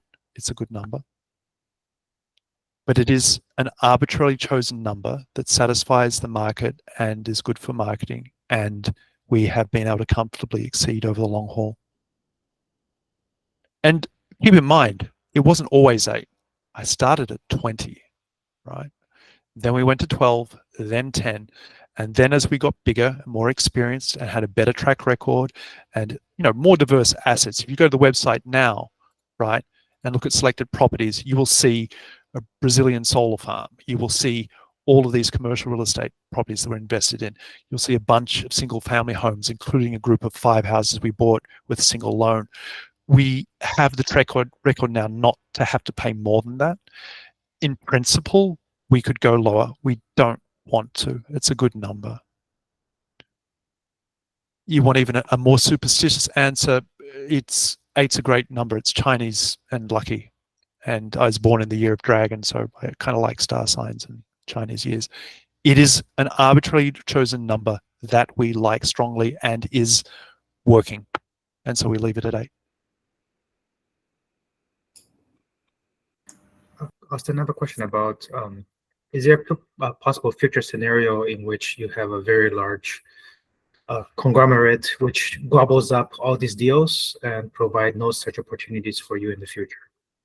How big do you think Stairway would need to be such that it exhausted the capacity of the commercial real estate market to absorb capital? I'm not have to be very, very big indeed. Yeah. Yeah, I'm not talking about Stairwell, just some conglomerate can do it, correct? And well, it's never happened yet. All right. I mean, there are over 300 million people in the US. It's a whole world of capital. There are funds where they routinely raise $150 million.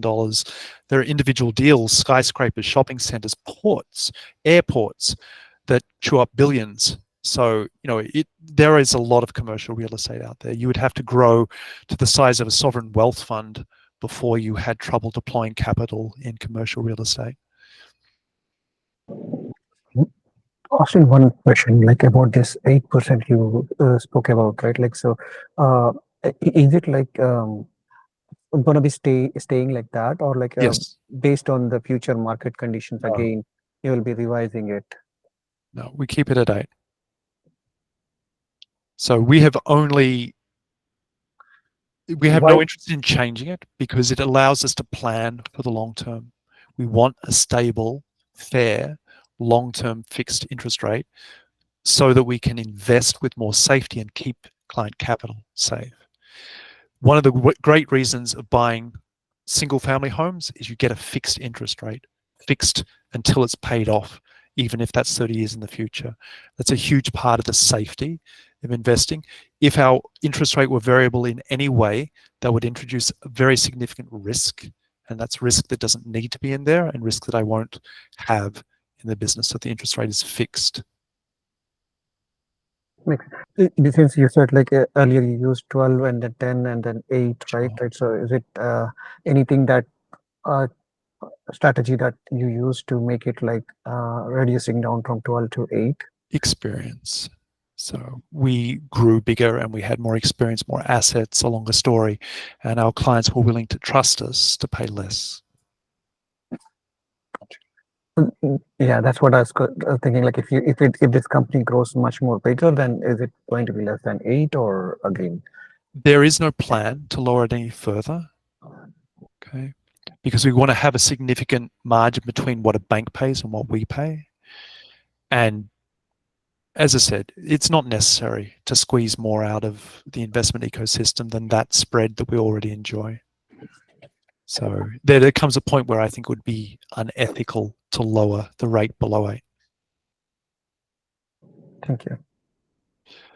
Alrighty, so back to this slide. You can get started at any level, and I strongly recommend it. Even if you have just literally one client, one friend that gives you $100, don't underestimate the power of having that one person looking over your shoulder, wanting to know for sure that you've chosen a deal that makes more than 8%. Very, very useful tool to keep you safe. Generational wealth, better to teach your kids than work out how to give them all your money, right? Teach them how to make it themselves. Have the conversations in your home. And if you're getting started, as mentioned, you can start with capital raising. The ecosystem will pay the return on your clients. You don't have to start with knowing everything. Learn it in stages.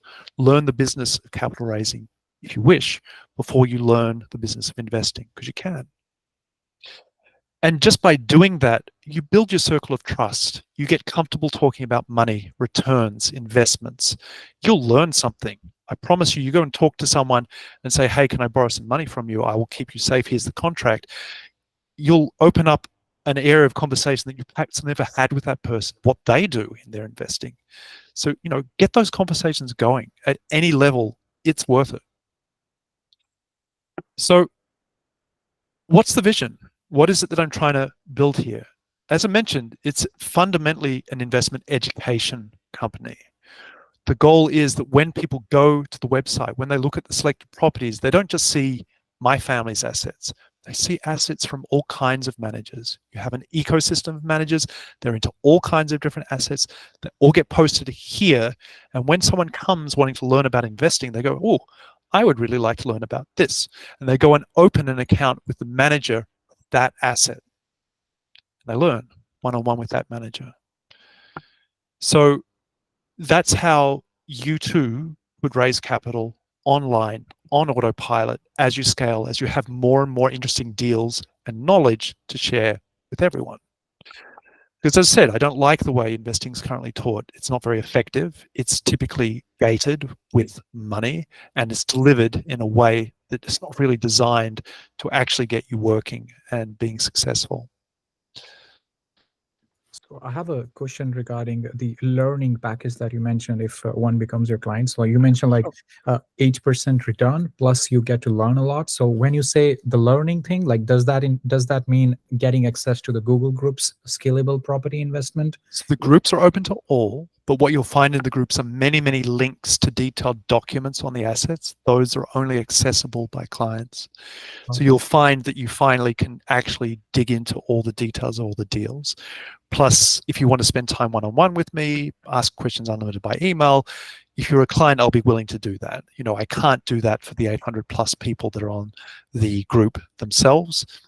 There, it's just group messages, one-on-one for clients. Got it. So question. Go ahead. You had mentioned kind of teaching your kids how to do that. How do you manage because I think custodial accounts, minors have to have custodial accounts if they're kids. How do you manage that with opening an account here? So I have what's called a Regulation D506B. It means you can have a personal relationship with a client and open an account for them whether they're accredited or not. They have to be capable of understanding the product you're offering. And my kids are capable of understanding a savings account that's backed by me. So by design, the product is simple enough to explain to anyone, including your own kids. If it were an equity investment with complicated tax implications, that probably would not be the case, and you wouldn't be allowed to work with children. Thank you. So that's the goal, to build a community of people that want to invest in this way too. Raise capital, invest, educate their clients. With the added benefit, once we get fully set up, that if a manager falls over, because someone's going to mess up one day, the community as a whole, just as Opportunity International did, community steps in to make sure those clients are kept safe still. So it's not just the personal guarantee of the individual manager, it's the whole community that keeps all the clients safe. And when that's done right, I truly believe it can be safer than a bank. More diversified, greater different range of assets and locations, better backed up. You know, no bank manager brings their significant multi-million-dollar net worth to the table and says, hey, I'm going to manage your accounts and I'll back it up with my wealth too. We do. We encourage others to do the same. So go ahead, question. Yeah, and this is regarding this, your family getting involved in investing and opening your kids' accounts and all those things, right? Ultimately, why? I mean, maybe did not quite get it, but like it's your own money, right? Obviously, if it is your family, it's your own money. You're putting it back into this and then paying 8% and paying taxes on that 8%. How does that make like, because any interest you gain, I mean, that means if they are your, you created one account for your kid. A client is going to pay interest if they're in a tax bracket where they pay interest. Clearly, my kids don't pay interest. They don't earn enough interest to pay tax. Sorry, yeah. I mean, they're well below the taxable threshold. Makes sense. Okay. So less than 6,500. Okay. Yeah. The exact number is quite generous in terms of how much interest you can earn before you start getting taxed. And if you get taxed, so what? I mean, if my kids have enough money in there to get taxed, well, they'll learn about taxes too. That's fine by me. Next. Any other questions? Yeah, quick one, Austin. Do you have any? I know you've mentioned on at least 3 occasions responsible investment. So you seem to sort of align your investment let's say opportunities with your ethical values. That's the what I goal. believe. That's my inference. Okay. Is storage one of the things you look at? One of the areas you look at? Storage as an investment in storage. Do you Storage, consider? fine. I haven't done storage, but I'd be very happy to help someone who has done storage get set up. It would be great on the website to have, storage assets. You name it. Triple net leases, rental cars, right? Fix and flip. Anyone that has experience that wants to provide yet another branch of education and advertise on this website, be very happy to get that person set up so they can raise capital and scale. Okay, sounds good. Cool. Thank you. Alrighty. Austin, So we I just go had a ahead. question. So how do you individually get paid by doing all of this? Like how is your The wealth investments being grown? generate cash flow. All right. So the single family homes, the rentals, they generate cash flow. So that's one. We get substantial tax benefits the way we're set up. So we get almost all of my W-2 tax back. So that's a very substantial benefit. And then, of course, very significant equity growth. So owning these assets builds our wealth in many ways. Cash flow, equity, tax benefits. Got it. Thank you. Yeah, we don't take a salary out of the business. We take our investment return. Any other questions? What about, oh, sorry.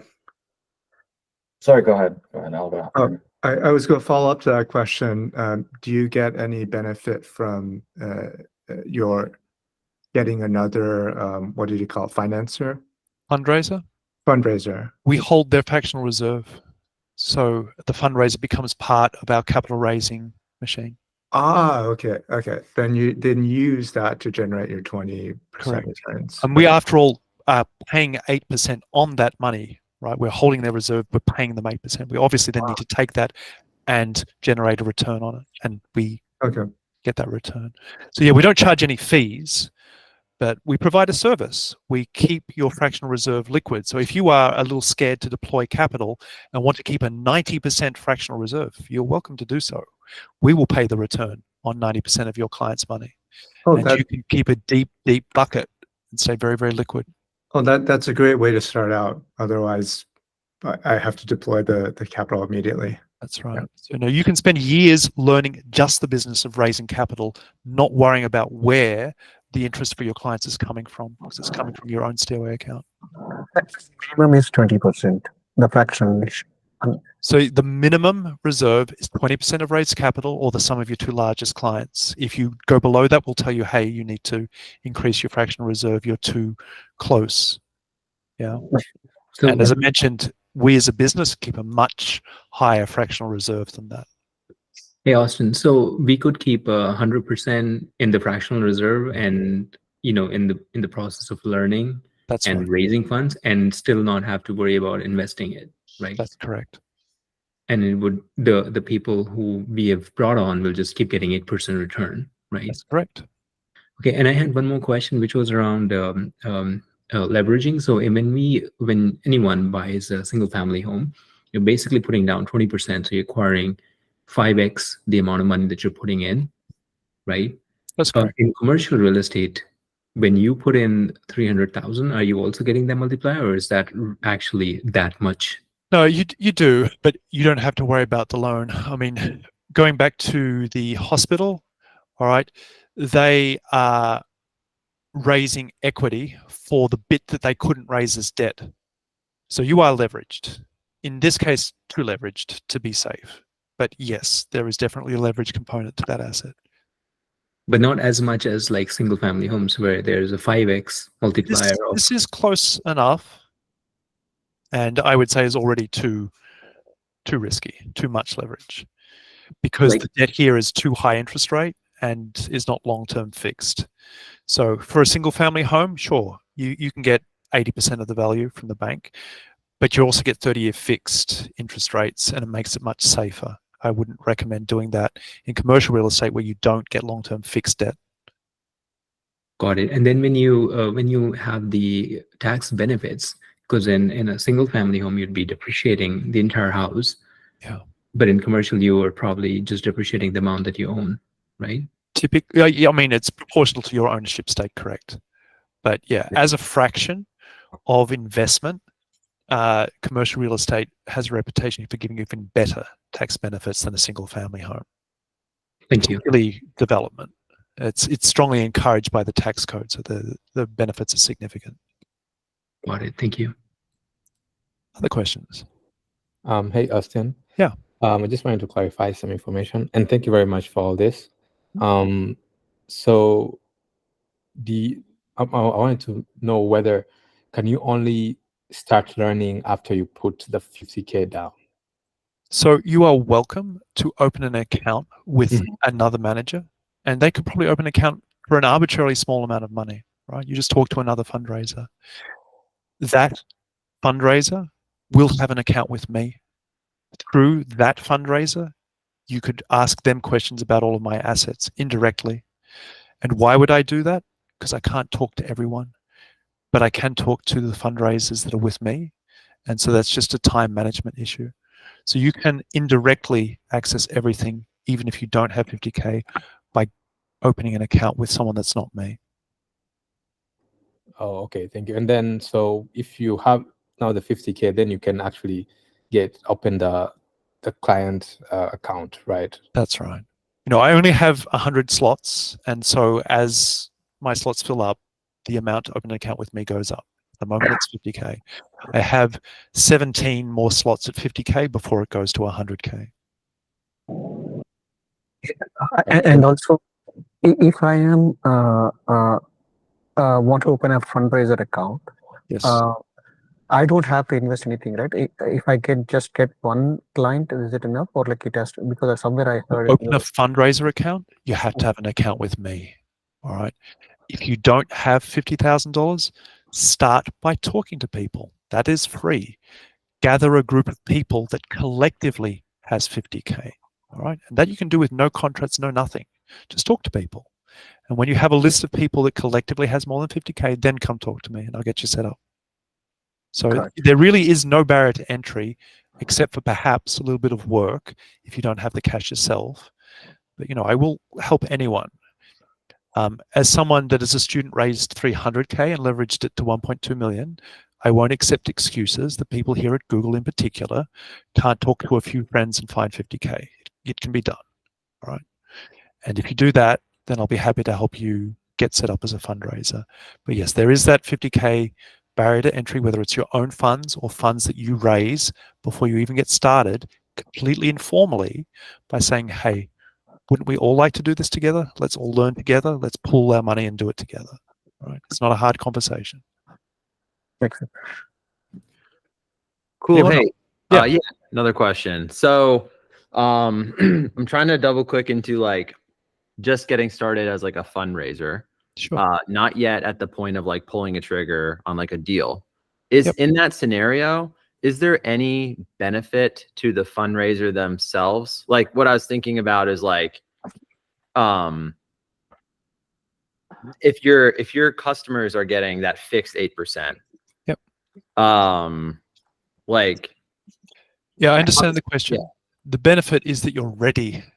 So if you focus on capital raising, raise a whole ton of capital. And again, it's not your interest responsibility to pay your clients. I'll be paying your clients. You're not making money, but you are ready for the deal when it arrives. So you can pull the trigger and get into that deal same day if that's what you want to do. So you're building your readiness is your benefit.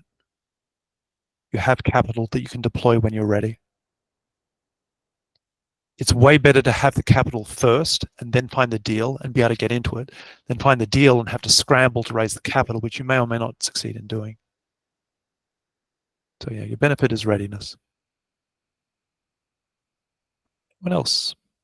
So question, so technically speaking, can a fundraiser open an account, have that capital ready for investment and invest in the exact same deals that you find? Yes. So when you have an account with me, you will be the first to hear about the things that I invest in, and you are welcome to invest alongside me. Right. So this deal I mentioned is on Realty Mogul. If you go there, you can probably still put capital into it. Go for it. It's a good deal. In my case, I found it on Realty Mogul. Then I found out who was the operator, and then I went on their direct website. The deal was slightly better. And I got to talk to the actual operator, and that appeals to me. I didn't invest through Realty Mogul, but it's advertised there, and you can probably still invest in it. Brazilian Solar Power, that's Energia. Look them up. They're great. You can invest with them directly, get the return directly. The catch is you don't get the personal guarantee. You don't get fee-free liquidity. They are different investments for different pots of money. Like I said, Stairway targets the money between deals or the money that just wants a stable, fixed, guaranteed income return. Those are our two bends. If you want an equity investment, we'll show you where to get those. There are some on the page. Two of the ones on the left. This one on the left is definitely still open. This one is probably still open for a few more days. So yeah, you'll be the first to hear about deals as we acquire them if you're having a client. And if you're not first to hear about them, well, we post these things to the forum as well. So you'll hear about them there. You know, we're all about helping people do what we do. Really helping people do what we do. Any other questions? Question about the so if you're a fundraiser, if you're raising capital, but you're not investing, so basically 100% of your clients essentially are invested there. Are you investing their funds in order to reach the 8% return? That's correct. Yeah, by the same methods that we do, we take a fraction of that. We make sure that, you know, any money in any account that's a client account goes into the pot of client money. So going back to this thread, which again is public, this you don't have to be a client to look at it. Monthly audit right here. Right, this is our portfolio. We keep some fraction of this as cash. We make sure we have deep lines of credit, and we have liquid assets in the form of stocks and also the commercial real estate. As I say, many people don't think of commercial real estate as liquid, but it's actually a lot more liquid than a regular single family home. You can sell it to another investor in the deal, fee-free, capital gains, much quicker, much easier. So, you know, if you add 490, 2 million, 3 million, 1.6 million versus client funds, you can see we can afford to cash people out. All right. And the same doesn't change if your account is really a fundraise account and it's someone else's money in your account. We're still taking that same responsible, diversified, defensive approach to managing that capital. Some of it will be liquid. Some of it will be accessible as a line of credit. Some of it will be liquid in the form of stocks. Some will be liquid in the form of commercial real estate. The money is there when you need it to give back to your own clients or to withdraw for your own investment purposes. Yeah, I see. It's just different that I cannot just tell the client, look, I'm going. This is going to be invested only in, let's say, multifamily units or only in commercial units, because I'm not the one who making the decisions. It's invested in everything, right? Everything. We back our clients' capital with everything we own, down to the cars in our garage, the computer that I'm using to have this conversation with, and the spoons in our drawer, in our kitchens, everything. We make the same promise to each client that you make to a bank when you take out a mortgage. You're personally guaranteeing that return. So we do the same. Right. Thank you. Anyone else? So, thanks for all the questions, but yeah, go ahead. Not a question. So on the fundraising account, for example, when you're investing the funds on these deals, there's typically a minimum, right? That's correct. So it doesn't have to be very large. To get into Brazilian Solar, the minimum is $100. To get into the co-op here, yeah, it was 50K. But I think on Realty Mogul, it's less. I think it's 35. These ones, I think, also were 50K. So yeah, commercial real estate 50K is pretty common, but some can be very cheap. There are some crowdsourced ones that go all the way down to $100. Okay. So in those deals, say like the co-op, which is 35K, assuming you have a fundraising account, and after you put the 20% aside, at this point you're probably lower than the 35. If you're going into the deal, can the person in the fundraiser account partner with you to meet that threshold since you are investing in it? So let's break it down. Let's say for round numbers that it's 50K, okay?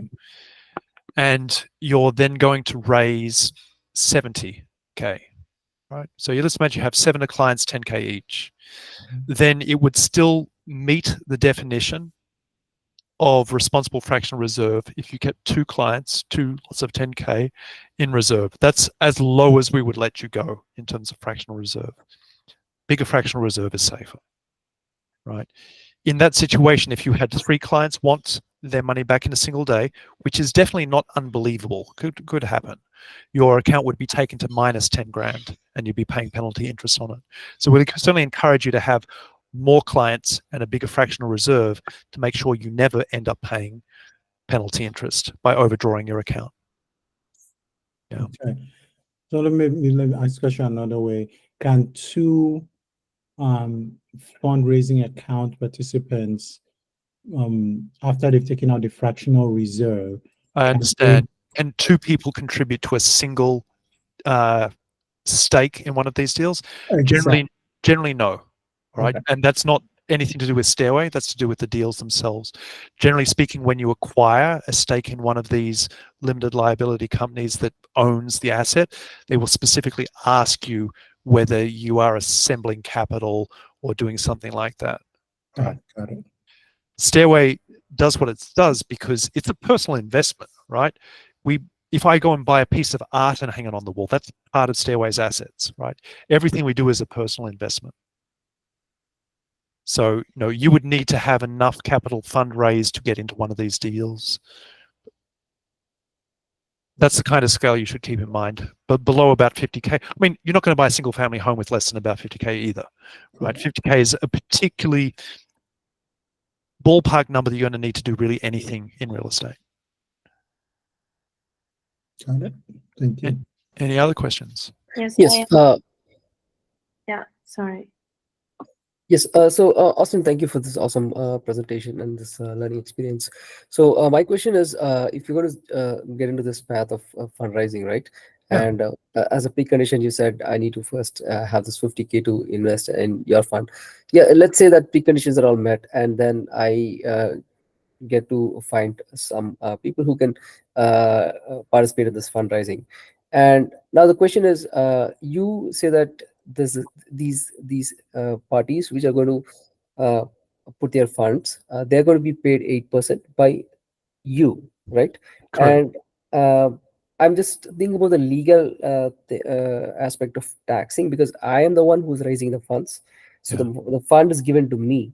That's so right. I understand the question. So you have an interest obligation to your clients, so you're paying them interest and you're earning interest at the same time. So you have interest income and an equally sized interest deduction. It nets your income out to 0 and there's no tax. There's no additional taxing, because I'm still working in some company, and then this is some additional Your income. net income is 0. So this is a 0 tax event.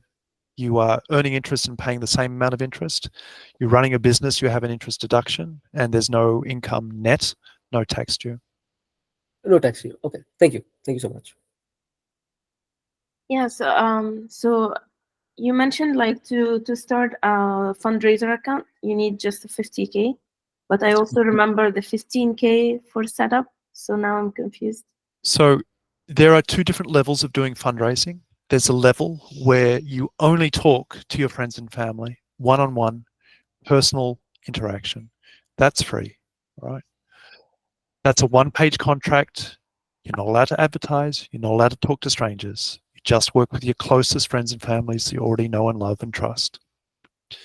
If you want to be able to advertise, if you want to be able to talk to anyone, if you want to do what I'm doing right now, right? That takes 15K to set up. That's a legal process. You work with the securities lawyer, you pay $15,000, you get 2 big documents, what are called a Regulation D506C and a Regulation D506B, and they give you not the ability to move pictures on slides, they give you the ability to do this. that 15K allows you to have 100 clients, freely advertise and talk, have both accredited and uncredited investors, up to 35 uncredited ones. And there's also some extra fees, not just the 15K. In every state where you have a client, there is something to file called a blue sky notice, and it's permission to operate the business in that state as well. So there are some extra fees on top of that. But that is for when you really want to scale, you want to be able to talk to anyone, you want to be able to advertise, then you need to get that set up. To test, you don't. Yeah, but this is interesting to know, but it's like it raises the question in my head, like, how do you prove someone is a close friend, is just a friend?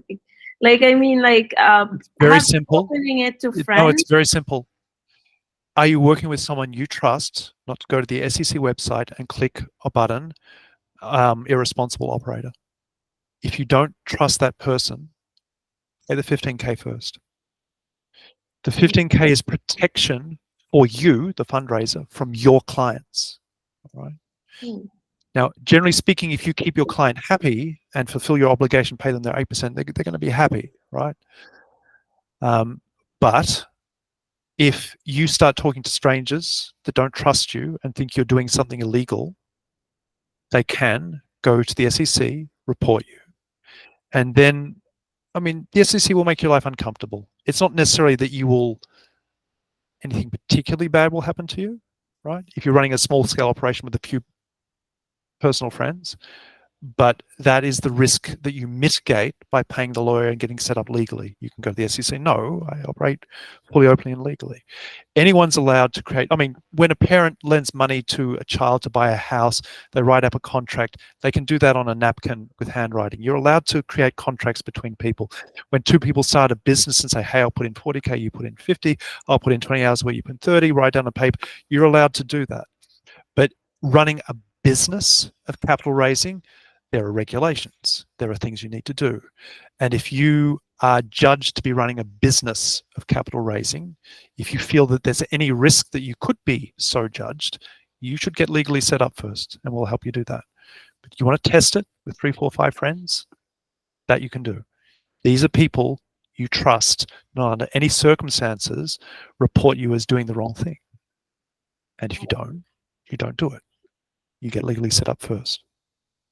Okay, so if we set up an account, fundraising account with 50K, but then withdraw some of the funds, will we lose the account? No. So the initial deposit to open an account is 50K. The next day, if you wished, you could withdraw all of it if you wanted to. You would still have the account for a while until the next client joined, and I would call you up and say, hey, you either need to increase your balance, start fundraising and raise your balance that way, or allow your account to be transferred to a different fundraiser.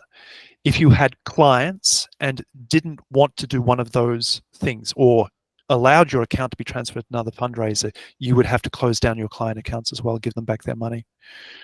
So, you know, if you want to do something like this, I need to supervise you. I'm not going to let you do it under the radar with a different fundraiser. I need to protect my brand and everything I built over 2 decades, and you should be quite happy for me to supervise you. It's part of the safety. Got it. Hey, Austin, I appreciate this. Are there any considerations or restrictions in place for Canadians who would want to have a fundraising account? I understand. So the legal framework is a US framework. It allows you to raise capital in the US and deploy it anywhere in the world. So to operate, you would need as a minimum a US LLC with an entity identification number. Provided you have that, you can be a national of any country.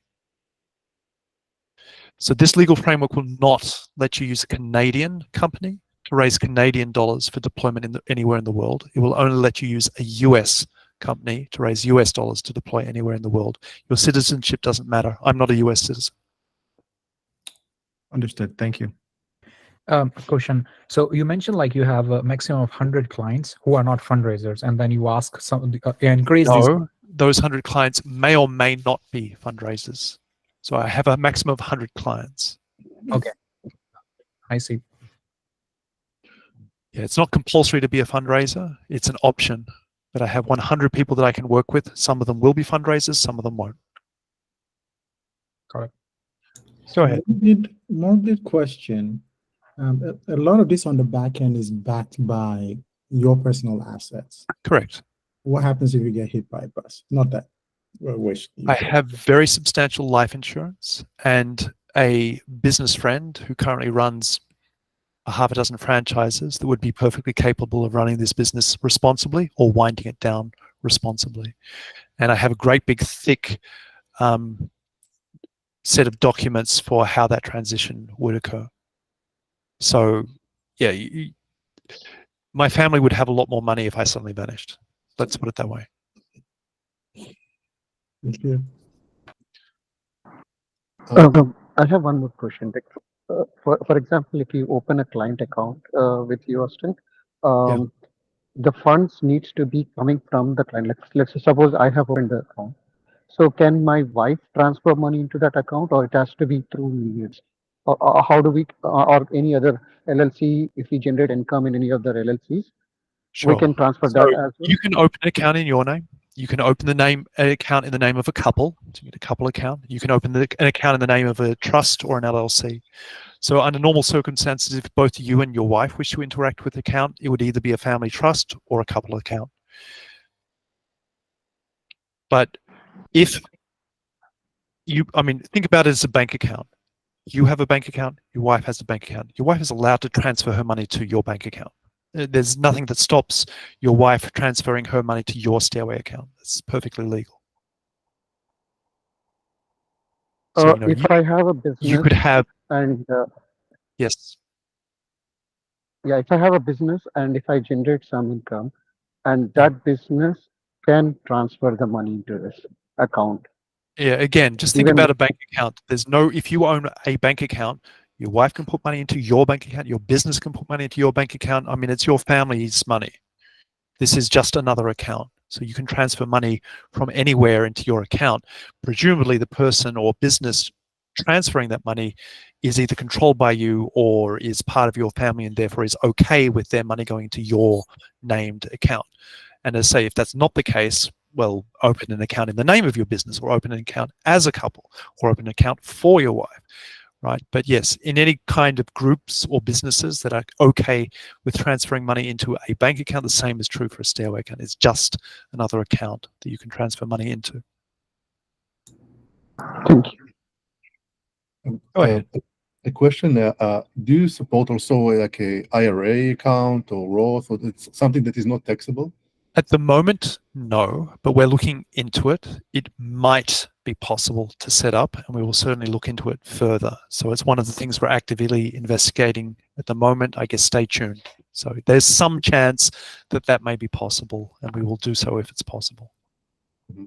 Yeah, because it will allow you a lot of access to the easy money, relatively, that's already sitting in a lot of like a saving accounts, well, like a retirement accounts, waiting for. Absolutely. So yeah, we're actively investigating if we can get it set up to do so. So the answer at the moment is maybe. We're working on it. And the second question is about, you mentioned that if you're a fundraiser, so technically all your clients are being paid the 8% interest from you, and you're getting paid basically by the company. So it's a zero tax event, but the AGI will still increase, because that's only by the income. So as a W-2 employee for Google, you essentially will get much more AGI. Of course, you won't pay tax for it, but the AGI will grow. And then it could impact different other benefits that basically put you in a different tax bracket for benefits. Did you encounter this thing? I think you will find, and of course everyone's tax situation is unique, so I'm just going to speak in general terms, that it doesn't change the rest of your tax world. But check with your tax professional. I certainly did before I made that statement, and that's what I believe is true in most people's cases. But do check. My personal opinion as a non-tax professional is that it will not change the rest of your tax world. To earn interest and pay the same amount of interest to other people, it should net out to zero and not change your tax at all. Okay, thank you. Follow up to my previous question. So like you mentioned like some of these 100 clients, some are fundraisers and some are not fundraisers. Correct. How many are you okay in disclosing like how many of them are fundraisers and not? About 2 dozen. I've mentioned it earlier. So Okay. yeah. More would be better, but at the moment it's about a quarter. Go ahead. So I went to the website to create an account, and it says that you need to be an accredited investor. I'm kind of curious, if I get like say 5 friends together, can we kind of like open an account together? So I guess that would mean you have to be through a LLC together, and would that work? So that's not how you become accredited. An LLC is only accredited if every single member of the LLC, every single owner of the LLC is accredited as well. So if you are not accredited, it's probably not for you at the moment. You would need to form a personal relationship with a fundraiser first. So your focus, if you're not accredited, is form a personal relationship with a fundraiser. Okay? Email them, interact with them, meet them one-on-one. If they're willing to do that, build a relationship with you, the 506B can be used with a personal relationship to get a non-accredited investor in. Advertising, meaning on the website, the only people that can enter through the website are accredited investors. Okay. Yeah. Thank you. Any other questions? Well, I think at that point, I will head over to the recording and stop it. Thank you, everyone, for all of the questions.